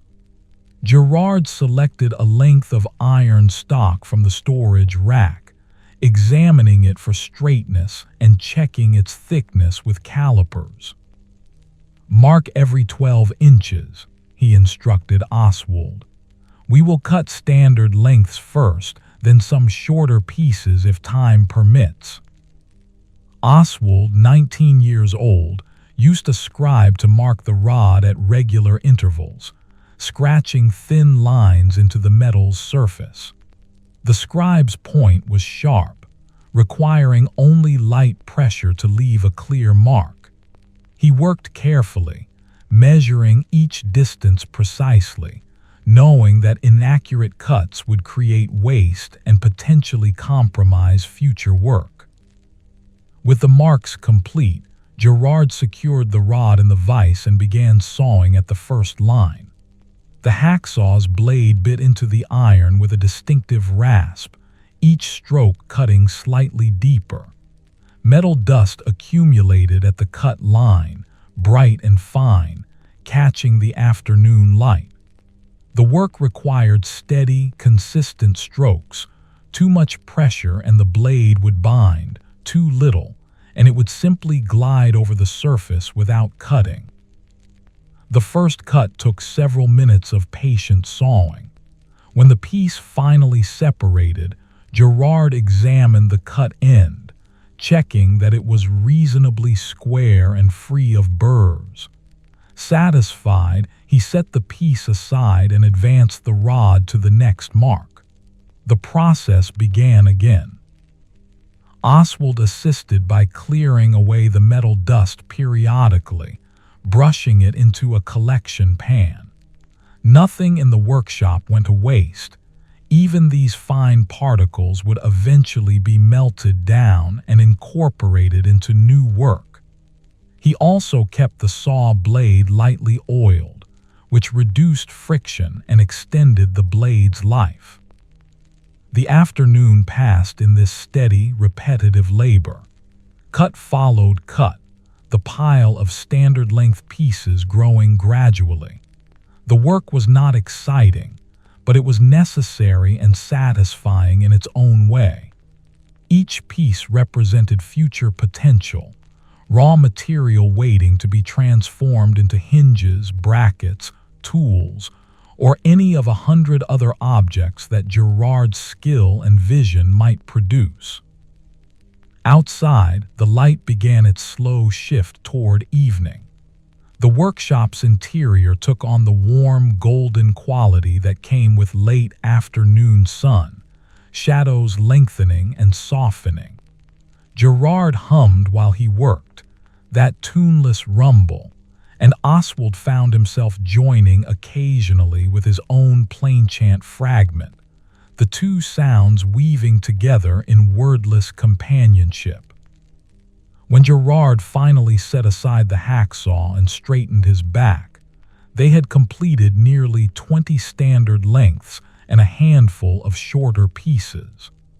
The iron rod that had started the day as one long piece was now transformed into manageable sections, neatly stacked and ready for use. "Good work," Gerard said, his voice carrying the satisfaction of a productive day. "Tomorrow we rest. The Sabbath is for reflection, not labor." They cleaned the work area together, sweeping away metal dust, returning tools to their places, and securing the cut stock in its proper location. The workshop settled into its evening stillness, the day's activity fading into completion. Through the window, Oswald could see the sky taking on the deeper blue that preceded twilight, a few early stars already visible in the east. In the living quarters, Marjorie had prepared a simple evening meal, bread and cheese, with slices of the roasted pork she had cooked that afternoon. The meat was tender and flavorful, seasoned with salt and herbs, its richness satisfying after the day's labors. They ate in a comfortable quiet, the meal serving as a gentle transition from work to rest. After eating, Gerard settled by the fire with his whittling, the spoon he had been shaping now nearly complete. Marjorie sat with her mending, working on a pair of hose that had developed a hole at the heel. Oswald, 19, with copper-brown hair and soot-darkened fingertips, returned to his alcove and his belt project. The pattern of diamonds continued to grow along the leather's length. He worked with quiet focus, each impressed line adding to the design's orderly progression. The work was nearing completion. Perhaps 2 more evenings would see it finished. Then would come the satisfaction of wearing something he had made with his own hands, a small but meaningful accomplishment. The evening deepened around them, the household settling into its familiar rhythms. The fire crackled softly, gradually burning down to coals. Voices murmured in the main room, then faded as Gerard and Marjorie prepared for sleep. Darkness filled the spaces between candlelight, gentle and complete. Oswald set aside his work and lay back on his pallet, drawing his blanket over himself. His body was pleasantly tired, ready for rest. Tomorrow would be a day of different rhythm, no work but worship and quiet reflection. He looked forward to that change, to the pause that would refresh both body and spirit. His breathing slowed and deepened. The workshop waited in darkness beyond the wall, its tools resting, its stock prepared, everything in order. The city of York settled into sleep around him, its stone walls solid and enduring, its people safe in their dwellings. And in his alcove, Oswald, 19 years old, released himself into sleep's gentle embrace, his mind quiet, his body at rest, the day complete and the night serene. The Sabbath morning arrived with a gentle mist hanging over the city, softening the edges of buildings and muting the usual sharpness of sound. Oswald woke to the distant tolling of church bells, their tones carrying through the damp air with a particular resonance that seemed to linger longer than on drier days. He lay still for a moment, enjoying the knowledge that no work awaited, that the day would unfold at its own unhurried pace. In the main room, Marjorie had set out bread and honey for breaking their fast, a small luxury reserved for the Sabbath. The honey was dark and thick, harvested from hives kept by a beekeeper in one of the outlying villages. Its flavor carried hints of the late summer flowers the bees had visited, clover and wildflowers whose names Oswald did not know, but whose essence was captured in the golden sweetness. Gerard, 47 years old with iron-gray hair, appeared already dressed in his better tunic, the one reserved for church attendants. The wool was finer than his everyday garments, dyed a deep blue that had faded only slightly with age and washing. Marjorie wore a dress of similar quality, with a clean white coif covering her hair. They ate their morning meal in quietness that felt different from workday silence, more contemplative, touched with an awareness of the day's sacred character. After eating, the 3 of them set out for St. Michael le Belfry, where they had installed the brackets just the day before. Other families emerged from neighboring dwellings, all moving in the same direction, a quiet procession through the misty streets. Greetings were exchanged in low voices. Nods of recognition passed between acquaintances, but the usual bustle of weekday mornings was absent, replaced by something slower and more measured. The church's interior was cool and dim, the high windows admitting light that seemed filtered through the mist outside. The space was perhaps half filled with parishioners, settling onto the wooden pews with soft rustlings of fabric and the occasional creak of old wood. Oswald, 19, with copper-brown hair, found himself seated between Gerard and Marjorie in their customary spot, 3 rows from the front on the left side. Father Benedict appeared from the vestry wearing his vestments for Mass, simple garments, white linen with modest embroidery at the hems. He moved to the altar with measured steps, his hands folded before him, his expression serene and inward-looking. The service began with prayers in Latin, words that Oswald had heard countless times but could not fully translate, though their rhythm and cadence were deeply familiar. The congregation responded at the appropriate moments, their voices joining in the prescribed words, creating a sound that was neither singing nor speaking, but something between, a communal murmur that filled the stone space and seemed to be absorbed by the walls themselves. Oswald let his own voice blend with the others, not thinking about the meaning of the words, but simply participating in their recitation, finding comfort in the ritual's unchanging structure. His attention drifted occasionally, as it always did during services. He noticed the new brackets on the vestment chest, visible through the open vestry door, their scrollwork catching what little light reached that dim space. He noticed the way candlelight flickered across the faces of those seated nearby. An elderly woman whose lips moved constantly in silent prayer. A young couple with a sleeping infant nestled between them. A boy perhaps 10 years old who fidgeted until his mother's gentle hand on his shoulder brought him back to stillness.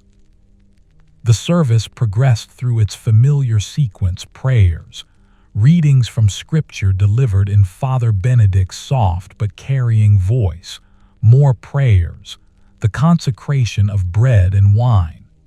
When the time came for communion, the congregation rose and formed a line approaching the altar rail. Oswald, 19 years old, moved forward with the others, kneeling when his turn came, receiving the wafer that Father Benedict placed on his tongue with a murmured blessing. The wafer was thin and tasteless, dissolving quickly, but the act of receiving it carried significance beyond its physical properties. Oswald returned to his seat, head bowed, hands folded, allowing himself a moment of genuine prayer, gratitude for his apprenticeship, for Gerard's patient teaching, for Marjorie's kindness, for the roof over his head and the food that sustained him. Simple thanks, offered without elaboration or request. The service concluded with final prayers and Father Benedict's blessing, his hand raised over the congregation, his voice intoning the Latin words of dismissal. The parishioners began to file out, their movements still measured and quiet, though once outside the church doors, conversation resumed at normal volume. Small groups formed in the space before the church, neighbors exchanging news, making arrangements for the week ahead, discussing matters of mutual interest. Gerard paused to speak briefly with another craftsman, a carpenter who occasionally collaborated with the smithy on projects requiring both metalwork and joinery. They discussed a possible commission, a gate for a merchant's courtyard that would need iron hinges and wooden construction. The conversation was exploratory rather than definitive, establishing interest and basic parameters that might lead to actual work in the coming weeks. Marjorie spoke with several other women, their discussion touching on various household matters: where to find the best price for candles, which vendor at the market had the freshest eggs, news of a neighbor's illness and plans to bring her a pot of soup. Oswald, 19, with soot-darkened fingertips, stood quietly nearby, observing without actively participating, comfortable in his role as listener rather than speaker. The mist had begun to lift as they made their way home, though the sky remained overcast, a uniform gray that promised neither rain nor sunshine. The streets were quieter than usual even for midday, with most commerce suspended for the Sabbath. A few vendors sold prepared foods, meat pies and pastries for those who had not cooked at home, but the usual market activity was absent. Back in the living quarters, Marjorie set out cold pork and bread for their midday meal, along with pickled vegetables she had prepared earlier in the season, cucumbers and onions in vinegar, their sharp tang providing contrast to the meat's richness.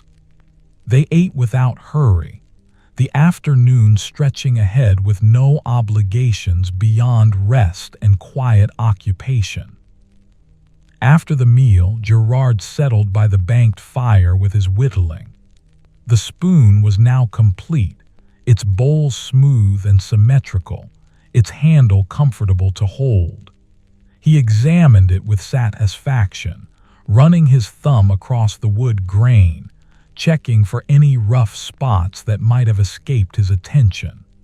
Finding none, he set it aside and selected a new piece of wood from his small collection, this time aiming to create a simple bowl. Marjorie brought out her spinning wheel, a device she used occasionally to create thread from wool. She had a basket of prepared wool, already cleaned and carded into fluffy masses ready for spinning. She settled onto her stool, positioned the wool on the distaff, and began working the treadle that turned the wheel. The mechanism made a soft, rhythmic whirring sound, almost musical in its consistency. Oswald returned to his alcove and his belt project. The end was truly in sight now. Perhaps another hour's work would complete the pattern. He dampened the remaining unmarked section and picked up his awl, resuming the careful pressing that created each diamond's outline. The repetitive motion was soothing, requiring just enough attention to prevent his mind from wandering into anxiety or restlessness, but not so much that it created tension. The afternoon passed in this peaceful occupation, each person absorbed in their own quiet task.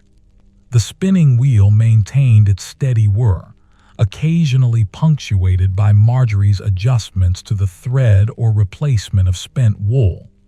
Gerard's knife whispered against wood, removing thin shavings that curled and fell. Oswald's awl pressed and lifted, the pattern growing with patient inevitability. Outside, the overcast sky gradually brightened as the cloud layer thinned, though no direct sunlight broke through.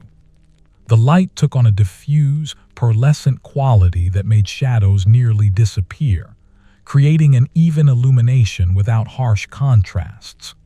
Through the window, Oswald could see occasional passers-by, individuals or small groups moving with the unhurried gait that characterized the Sabbath, no one rushing, everyone seeming content to let time unfold at its natural pace.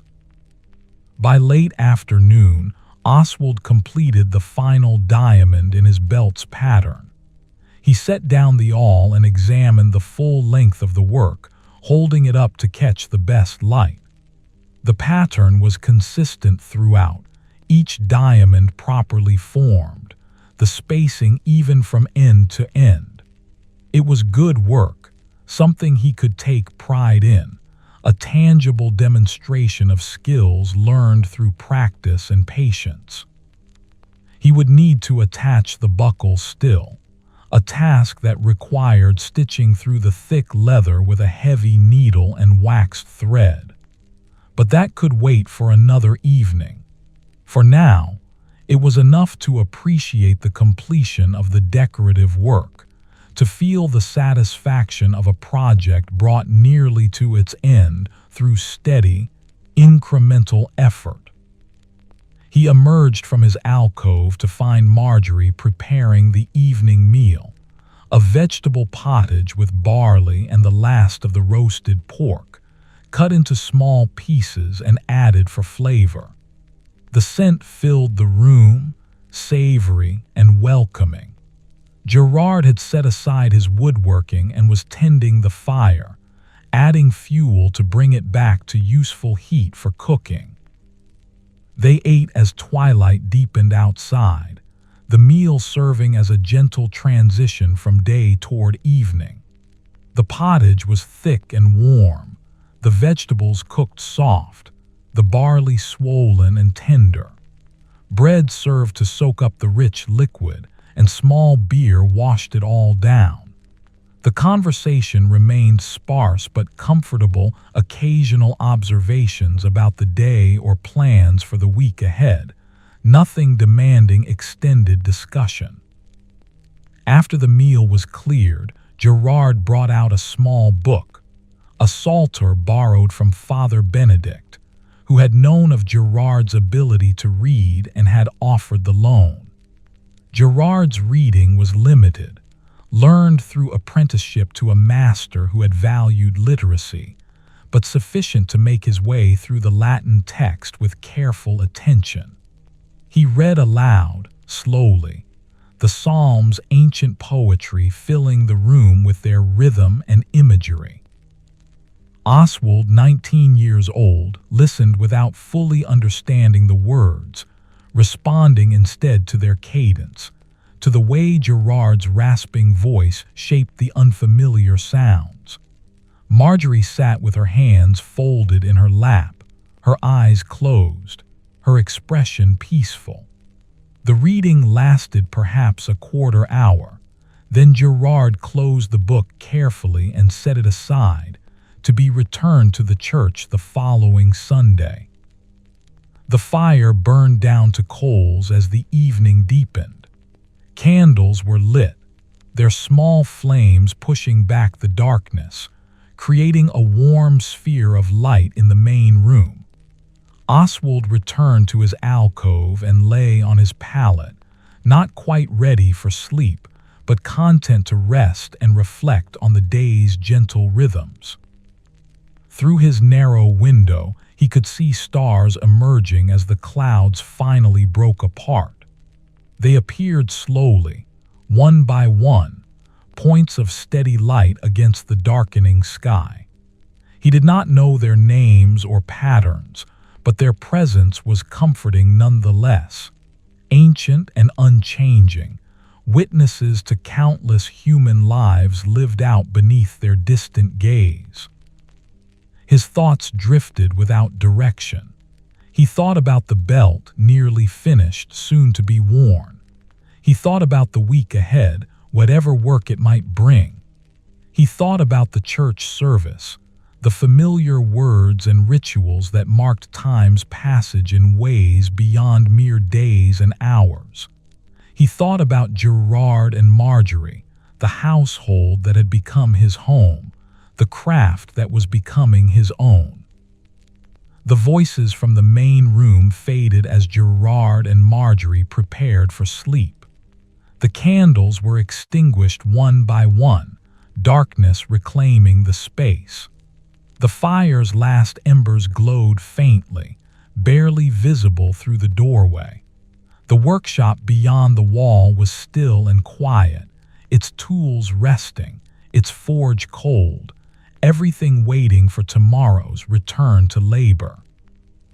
Oswald's breathing slowed and deepened, his body settling into the familiar contours of his pallet. The blanket's weight was comforting, the pillow's support adequate, the straw mattress rustling softly as he shifted into his preferred position for sleep. His soot-darkened fingertips relaxed against the blanket's wool. His copper-brown hair pressed softly against the pillow. The day had been different from workdays, marked by rest and worship rather than labor. Yet it too had its own value, its own necessary place in the rhythm of weeks.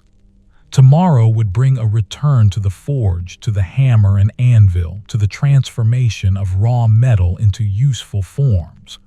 But that was tomorrow.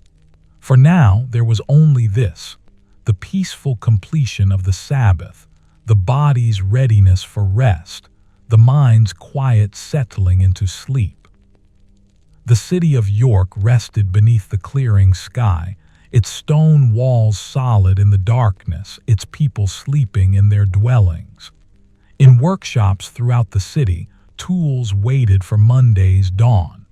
In churches, candles had been extinguished, leaving only the eternal lamp's small flame burning before the altar. In homes, fires banked, families slept, the night deep and still around them. And in his alcove in the dwelling above Gerard's workshop, Oswald, 19 years old, released himself into sleep's gentle embrace. His day was complete, its rhythms honored, its gifts received with gratitude. The workshop waited patiently beyond the wall, ready to receive him again when morning came. But morning was hours away, and those hours belonged to rest, to the body's restoration, to the deep peace of earned sleep in a safe and familiar place. The stars wheeled slowly overhead, marking time in their ancient patterns. The moon rose, casting its pale light across the sleeping city. And in the darkness, all was still, all was peaceful, all was well. Morning arrived with the return of clear skies, the overnight clouds having moved on to reveal a brilliant blue expanse. Oswald woke to sunlight streaming through his window, warmer and more direct than it had been in recent days.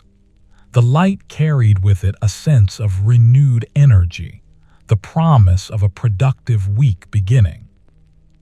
In the main room, Gerard was already discussing the day's plan with Marjorie. A new commission had come in late the previous week, a set of iron fire tools for a merchant's new home. The work would include a poker, tongs, and a small shovel, each piece requiring both functional design and modest decorative elements. The merchant had specified that the handles should feature simple, twisted patterns, a common embellishment that added visual interest without excessive cost. After breaking their fast with bread and ale, Gerard and Oswald entered the workshop. The space seemed to welcome their return, as if the day of rest had refreshed it as well. Gerard began by sketching rough designs on a scrap of vellum, working out the proportions and dimensions for each tool. His drawing was functional rather than artistic, but clear enough to serve as a guide during the forging process. "We will start with the poker," Gerard explained, showing Oswald the sketch. Straight shaft, twisted in the center section, pointed tip for moving logs, flattened hook at the other end for hanging. Simple work, but it must be balanced properly or it will be awkward to use. Oswald, 19 years old with copper-brown hair, studied the drawing, and nodded his understanding. Balance was crucial for tools meant to be held and wielded repeatedly. A poker that was too heavy at one end would tire the hand quickly and make precise positioning of logs difficult. Gerard selected a length of iron rod from the stock they had prepared days earlier. He examined it for straightness, sighting along its length, checking for any curves or bends that might complicate the work. Satisfied, he marked the section that would be twisted and the length that would become the pointed tip. The forge was built up with fresh charcoal, kindling tucked beneath. Sparks struck and encouraged into flame. Soon the familiar warmth began radiating through the workshop, and the scent of burning coal filled the air. Oswald worked the bellows while Gerard positioned the iron rod in the fire, heating the section that would be twisted first. When the metal reached the proper orange heat, Gerard withdrew it and carried it to the vise.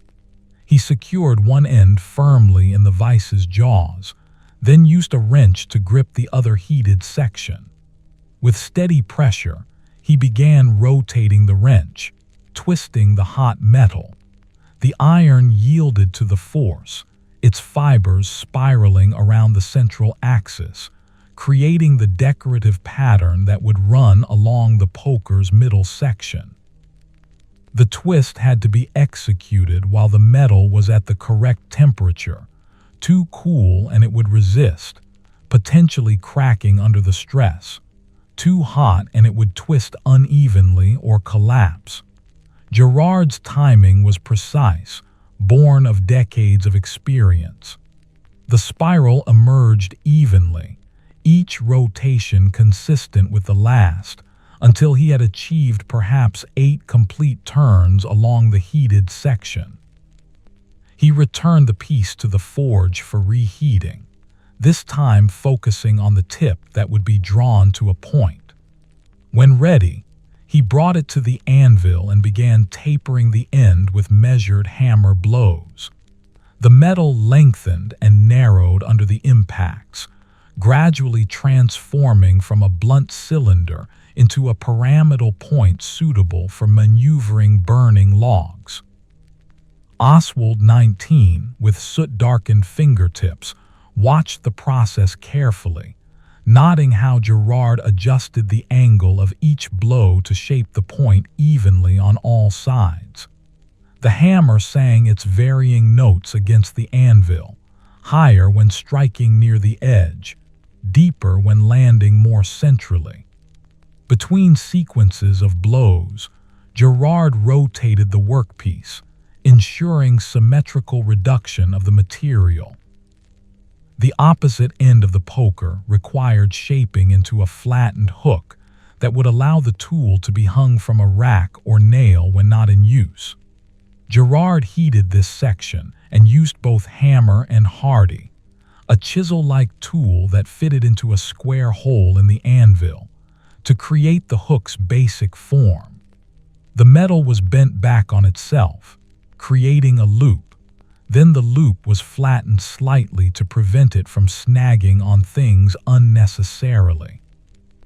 The basic poker was now complete in form, though it required final refinement.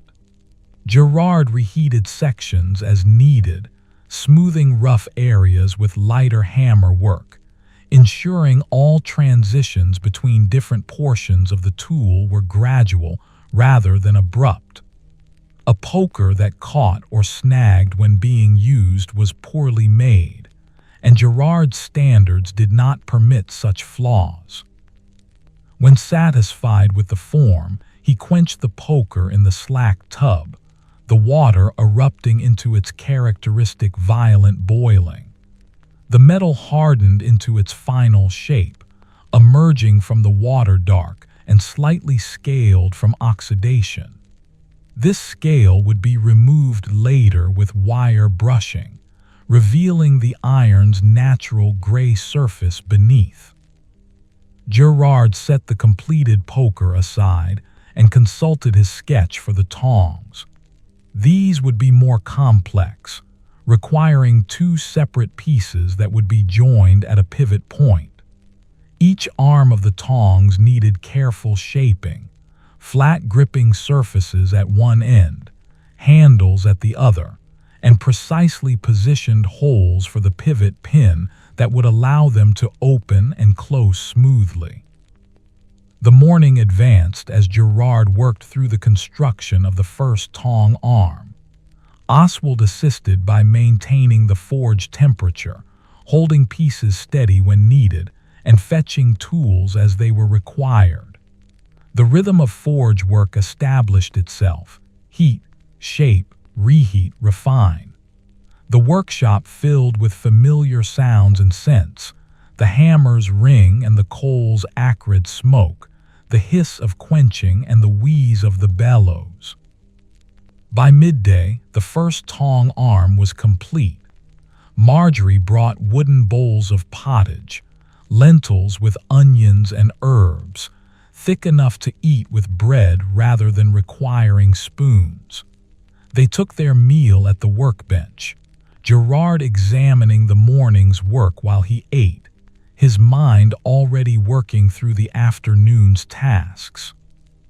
"The second arm must match the first exactly," he said, more to himself than to Oswald.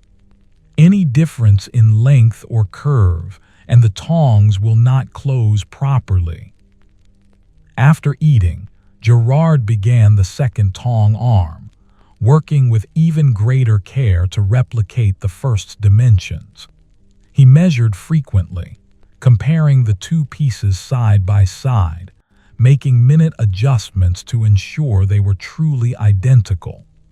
This precision took time, but it was time well invested.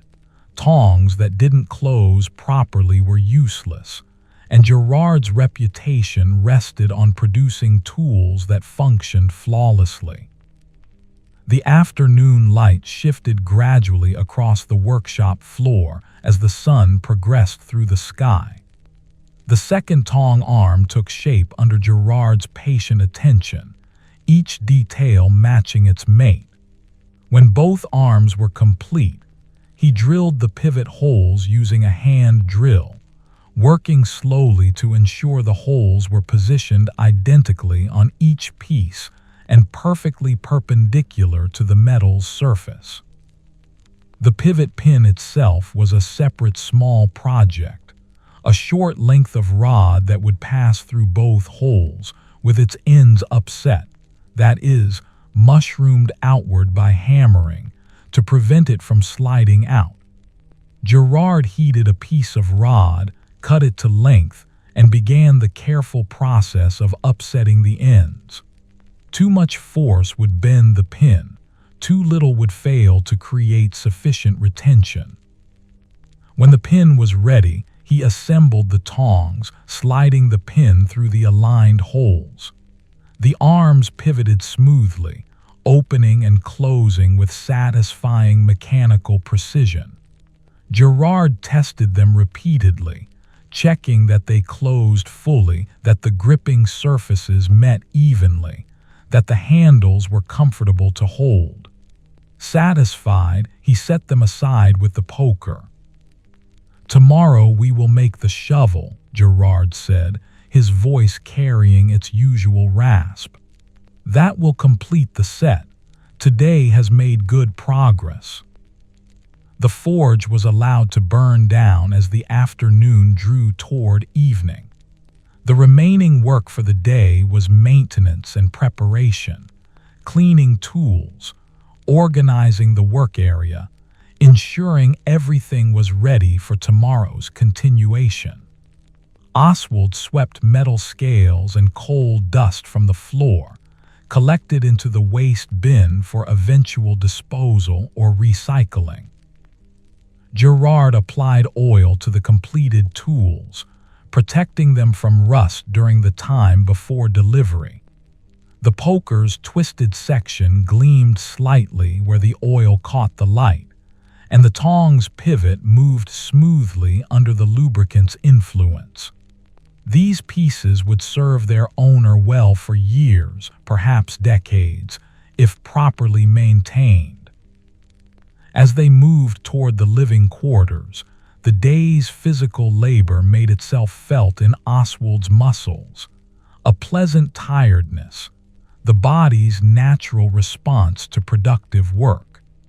His hands darkened further with the day's accumulation of soot and scale, and he paused at the water bucket to scrub them clean before the evening meal.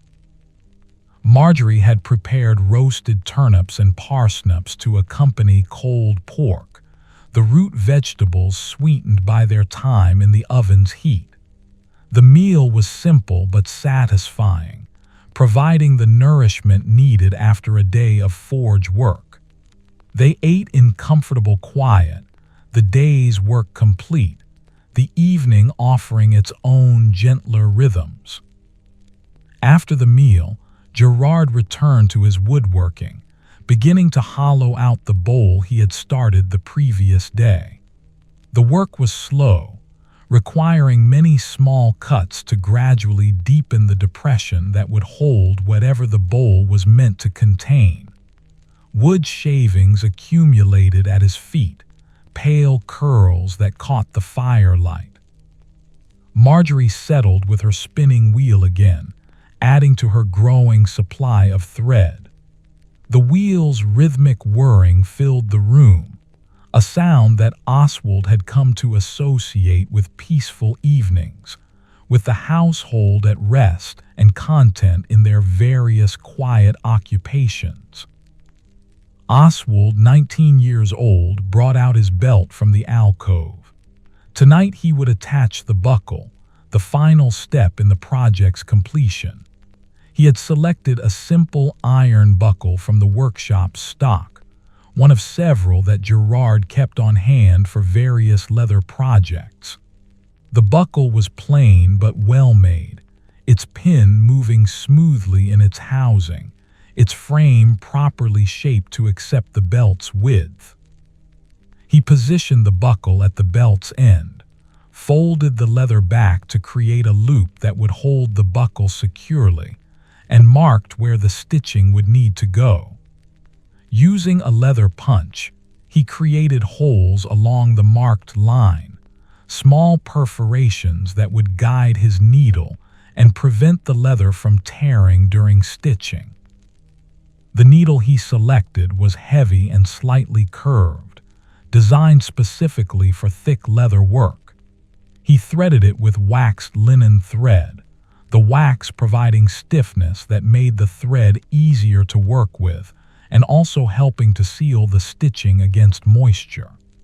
The first stitch required significant force to drive the needle through the doubled leather, but once through, subsequent stitches came more easily as he established the rhythm.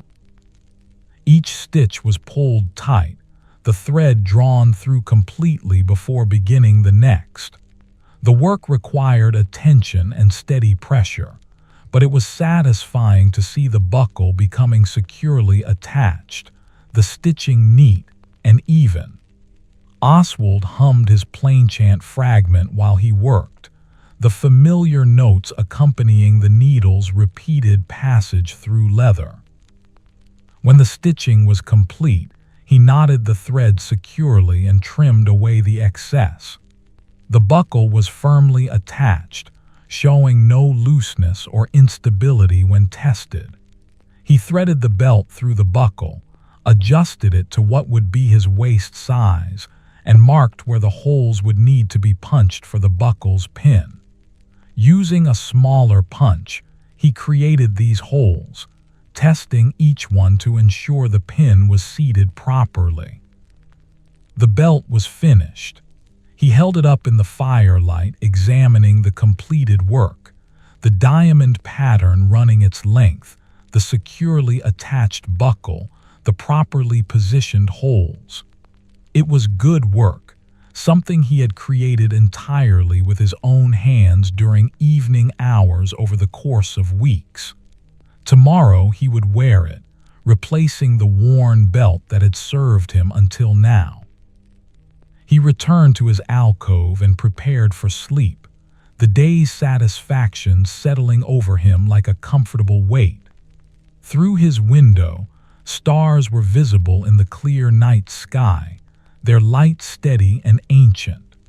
The workshop beyond the wall held the day's completed work, the poker and tongs resting on their shelf, waiting for the shovel that would complete the set tomorrow. Oswald, 19, with copper-brown hair and soot-darkened fingertips, lay on his pallet and drew his blanket over himself. His body was tired but content, ready for rest. The belt lay folded nearby, ready to be worn in the morning. Tomorrow would bring its own work, its own rhythms and requirements. But that was tomorrow. For now, there was only the peaceful completion of another good day, the body's readiness for sleep, the mind's quiet gratitude for work well done. The household settled into nighttime stillness. The fire burned down to coals. Candles were extinguished. Voices faded into silence.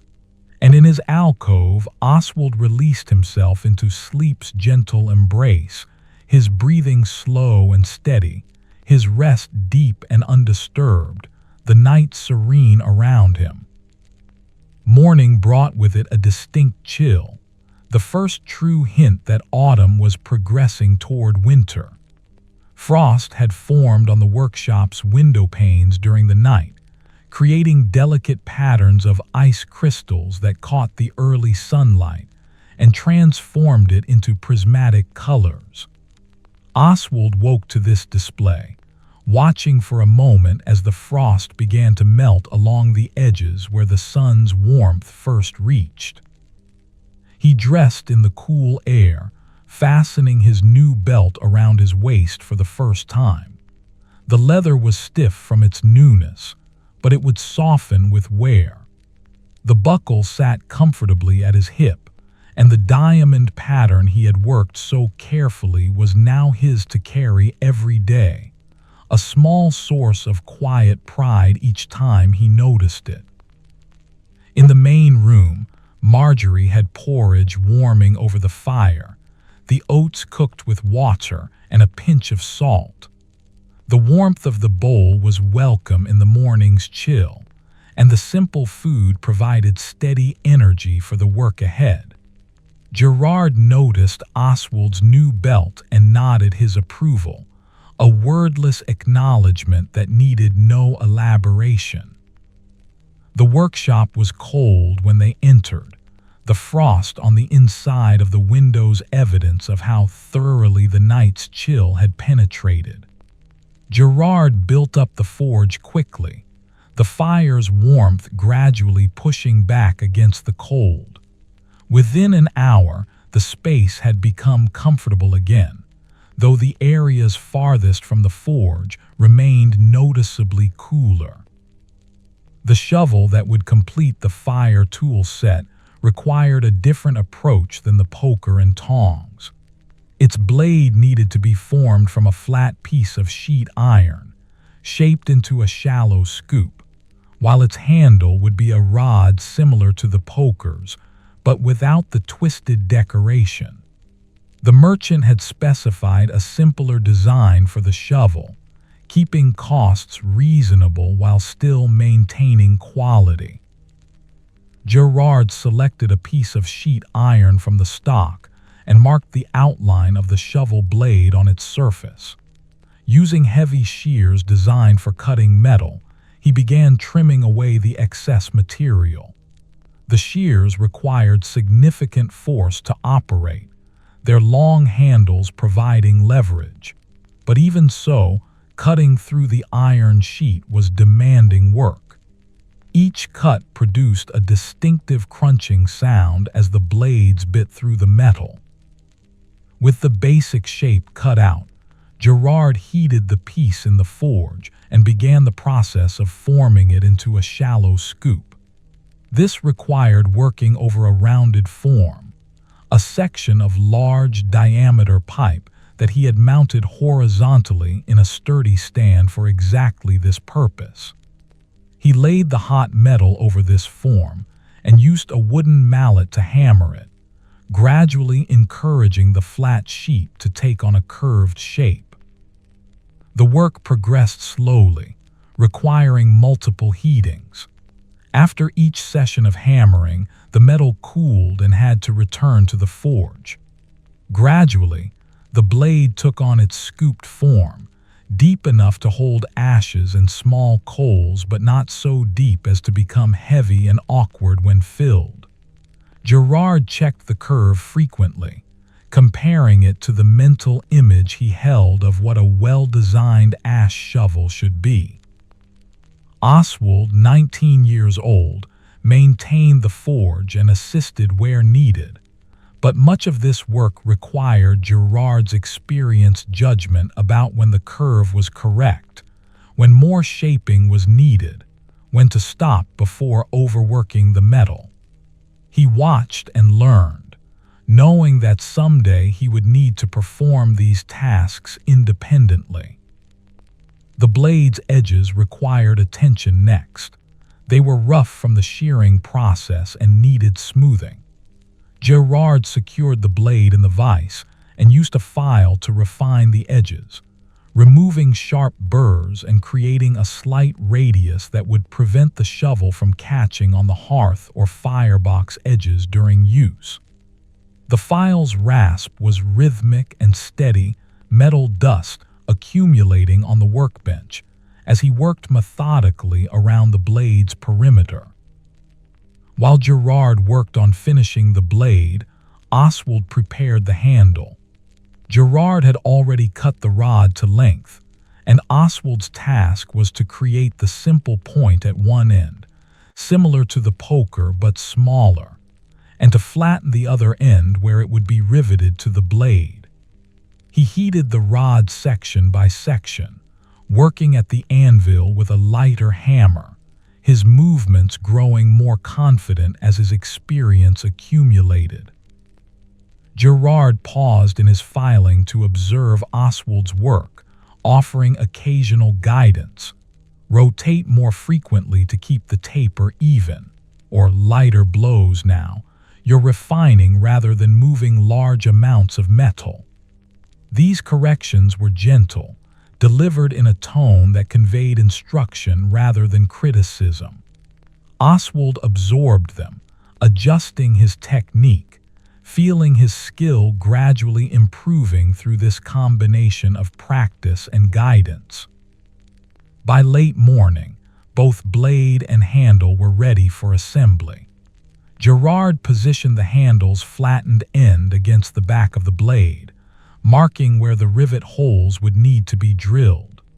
2 rivets would secure the joint, sufficient for a tool that would experience modest stress during normal use, unlike tongs or other tools that required more robust connections. The drilling was precise work. Gerard used a hand drill with a bit sized exactly for the rivets he would use, working slowly to ensure the holes passed through both blade and handle perfectly aligned. A misaligned hole would weaken the joint or cause the handle to sit at an awkward angle. He checked and rechecked his measurements before committing to each hole. With the holes complete, he inserted the first rivet, a short section of rod that passed through both pieces.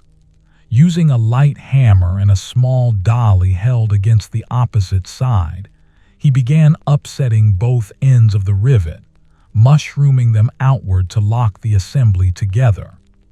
The work required delicacy.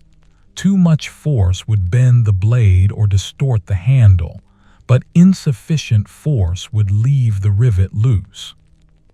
The second rivet followed the same process. When both were complete, Gerard tested the joint by attempting to twist the handle relative to the blade. There was no movement, no looseness.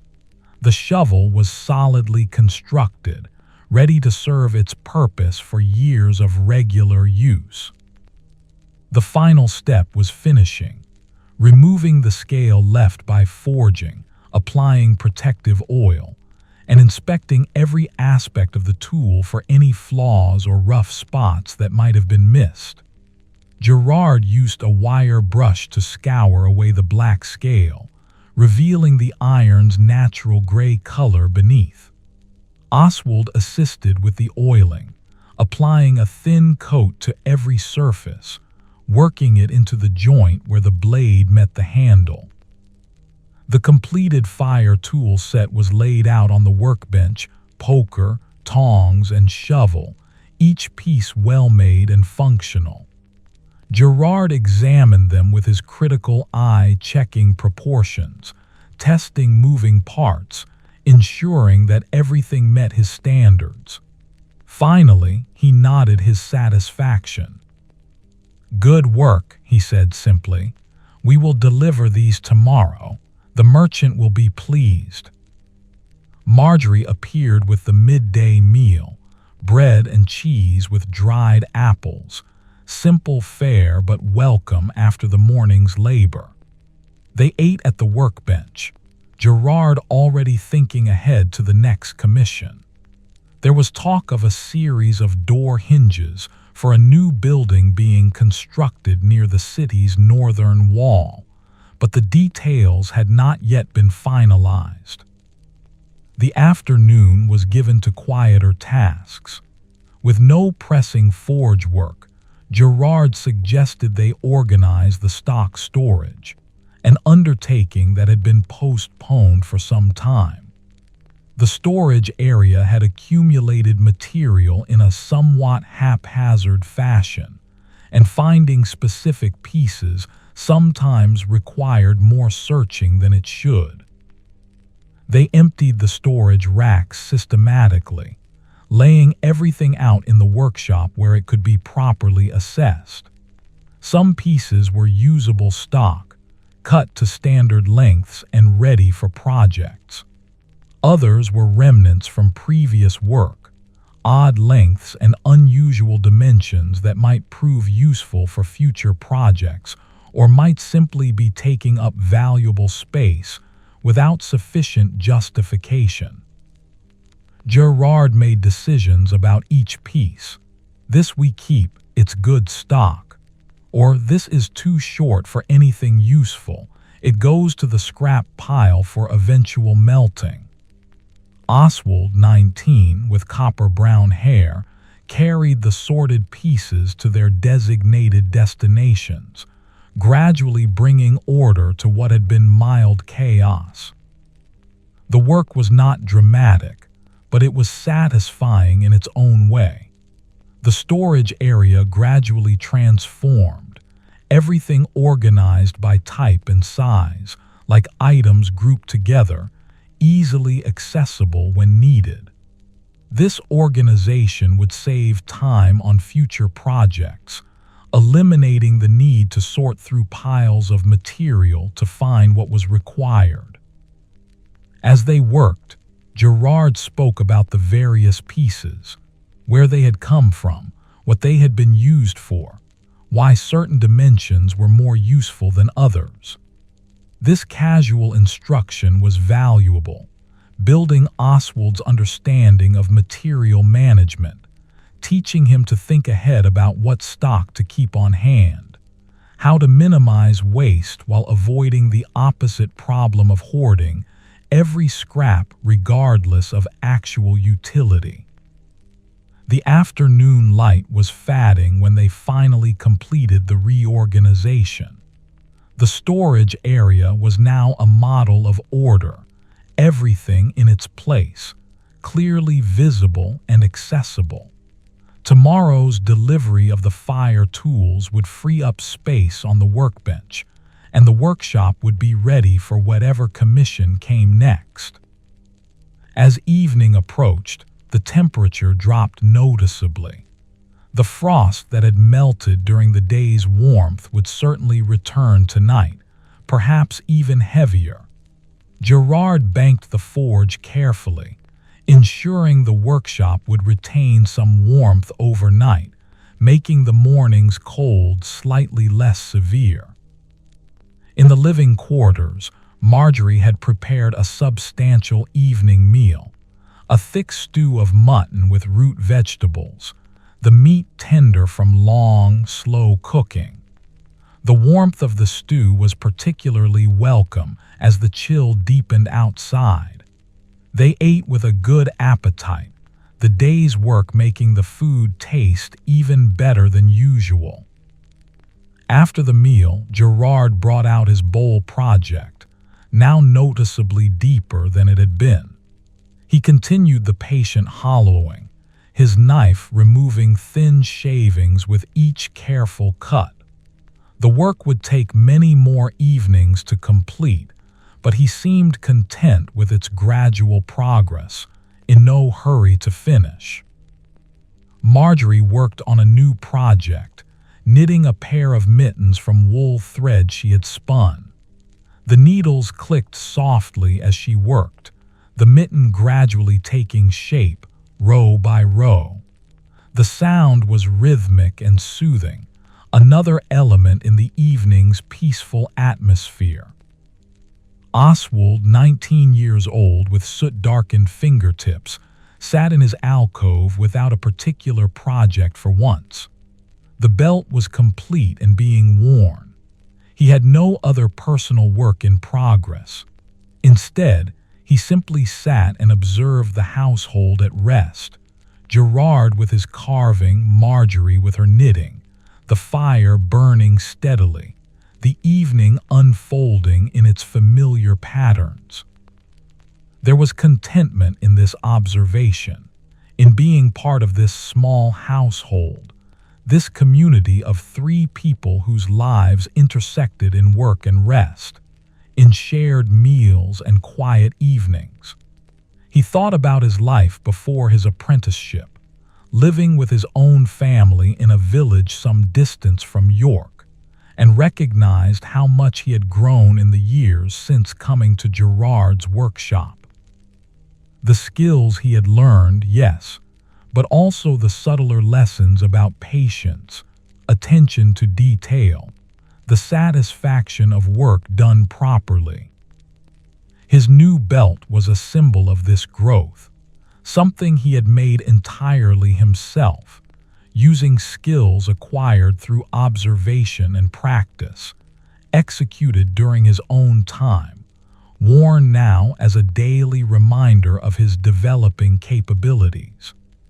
It was a small thing, perhaps, but meaningful to him in ways that would be difficult to explain to anyone who had not walked a similar path.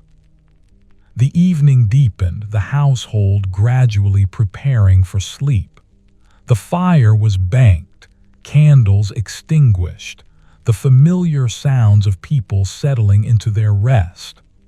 Oswald lay on his pallet, the blanket drawn over him, his body tired but comfortable, his mind at peace. Through his window, stars were visible in the clear, cold sky. The frost would come again tonight, painting patterns on the glass, marking the season's progression. But inside there was warmth and shelter, safety and rest. The workshop waited beyond the wall, organized and ready, its tools in their places, its stock properly stored, its completed work prepared for delivery. Oswald, 19, with copper-brown hair and soot-darkened fingertips, felt sleep approaching. His breathing slowed, his muscles relaxed, his thoughts drifted into formlessness. The day was complete, its work accomplished, its gifts received. Tomorrow would bring the delivery of the fire tools, the merchant's satisfaction, perhaps the beginning of new work. But that was tomorrow. For now there was only rest, only peace, only the gentle release into sleep's embrace.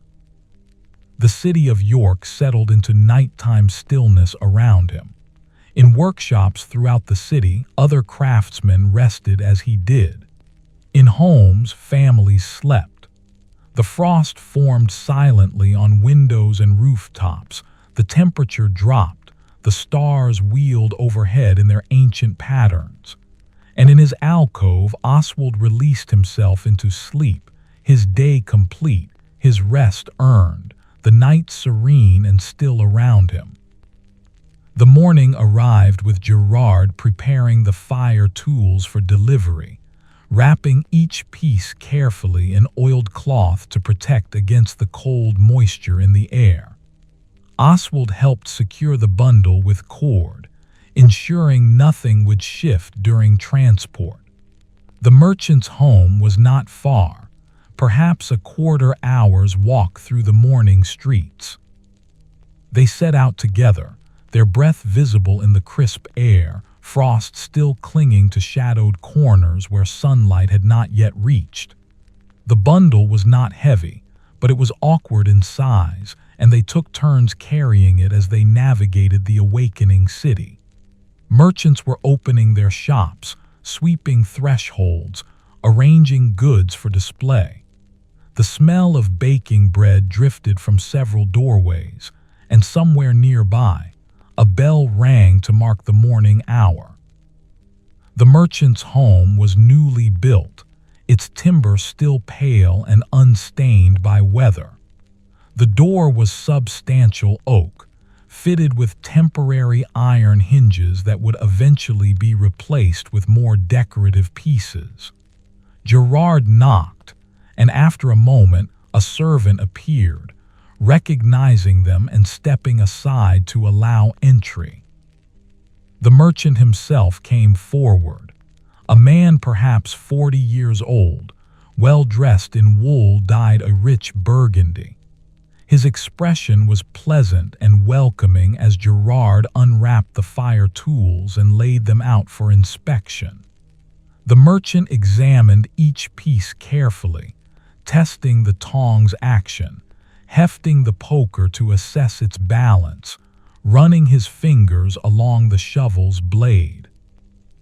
"Excellent work, Master Gerard," he said finally, with genuine appreciation in his voice. "These will serve me well for many years, I have no doubt." Payment was made, coins counted out and placed in Gerard's palm. They exchanged a few more pleasantries, the merchant mentioning he might have future need of metalwork as he continued furnishing his home, Gerard acknowledging this with appropriate interest. Then they took their leave, stepping back into the cold morning air. On the walk home, Gerard was quiet but seemed pleased. Good work recognized and fairly compensated always brought satisfaction. When they reached the workshop, he divided a portion of the payment with Oswald, not an equal share, for the apprentice's role had been assistive rather than primary, but a meaningful amount nonetheless, recognition of his contribution. The rest of the day unfolded without particular drama. Gerard worked on small maintenance tasks while they awaited word of new commissions. Oswald practiced his hammering technique on scrap metal, working to improve the consistency of his blows, the accuracy of his aim. The forge burned steadily, the workshop filled with familiar sounds and scents, time passing in its unhurried way. By afternoon, Marjorie called them in for an early supper, the remains of yesterday's stew, still flavorful, served with fresh bread she had baked that morning. They ate as the daylight began its slow fade, the room warm from the fire, comfortable and safe. After the meal, Gerard settled by the hearth with his bowl carving, the hollow deepening stroke by patient stroke. Marjorie worked on her knitting, the mittens growing longer with each row. Oswald sat nearby, content to simply be present, to observe the evening's gentle rhythms, to feel the deep peace that came from belonging to this small household. this community of craft and care. The fire crackled softly, casting dancing light across the walls. Outside, the frost returned as darkness fell, silent and thorough, marking another day's passage. The workshop rested in stillness, its tools waiting, its forge cooling, everything in its proper place. Oswald, 19 years old, eventually made his way to his alcove. He lay on his pallet, drawing the wool blanket over himself, feeling the day's satisfaction settle into his bones. Through the window, stars appeared one by one in the darkening sky, steady, ancient, unchanging witnesses to all the small human lives unfolding beneath their distant gaze. His breathing slowed and deepened. His soot-darkened fingertips relaxed against the blanket.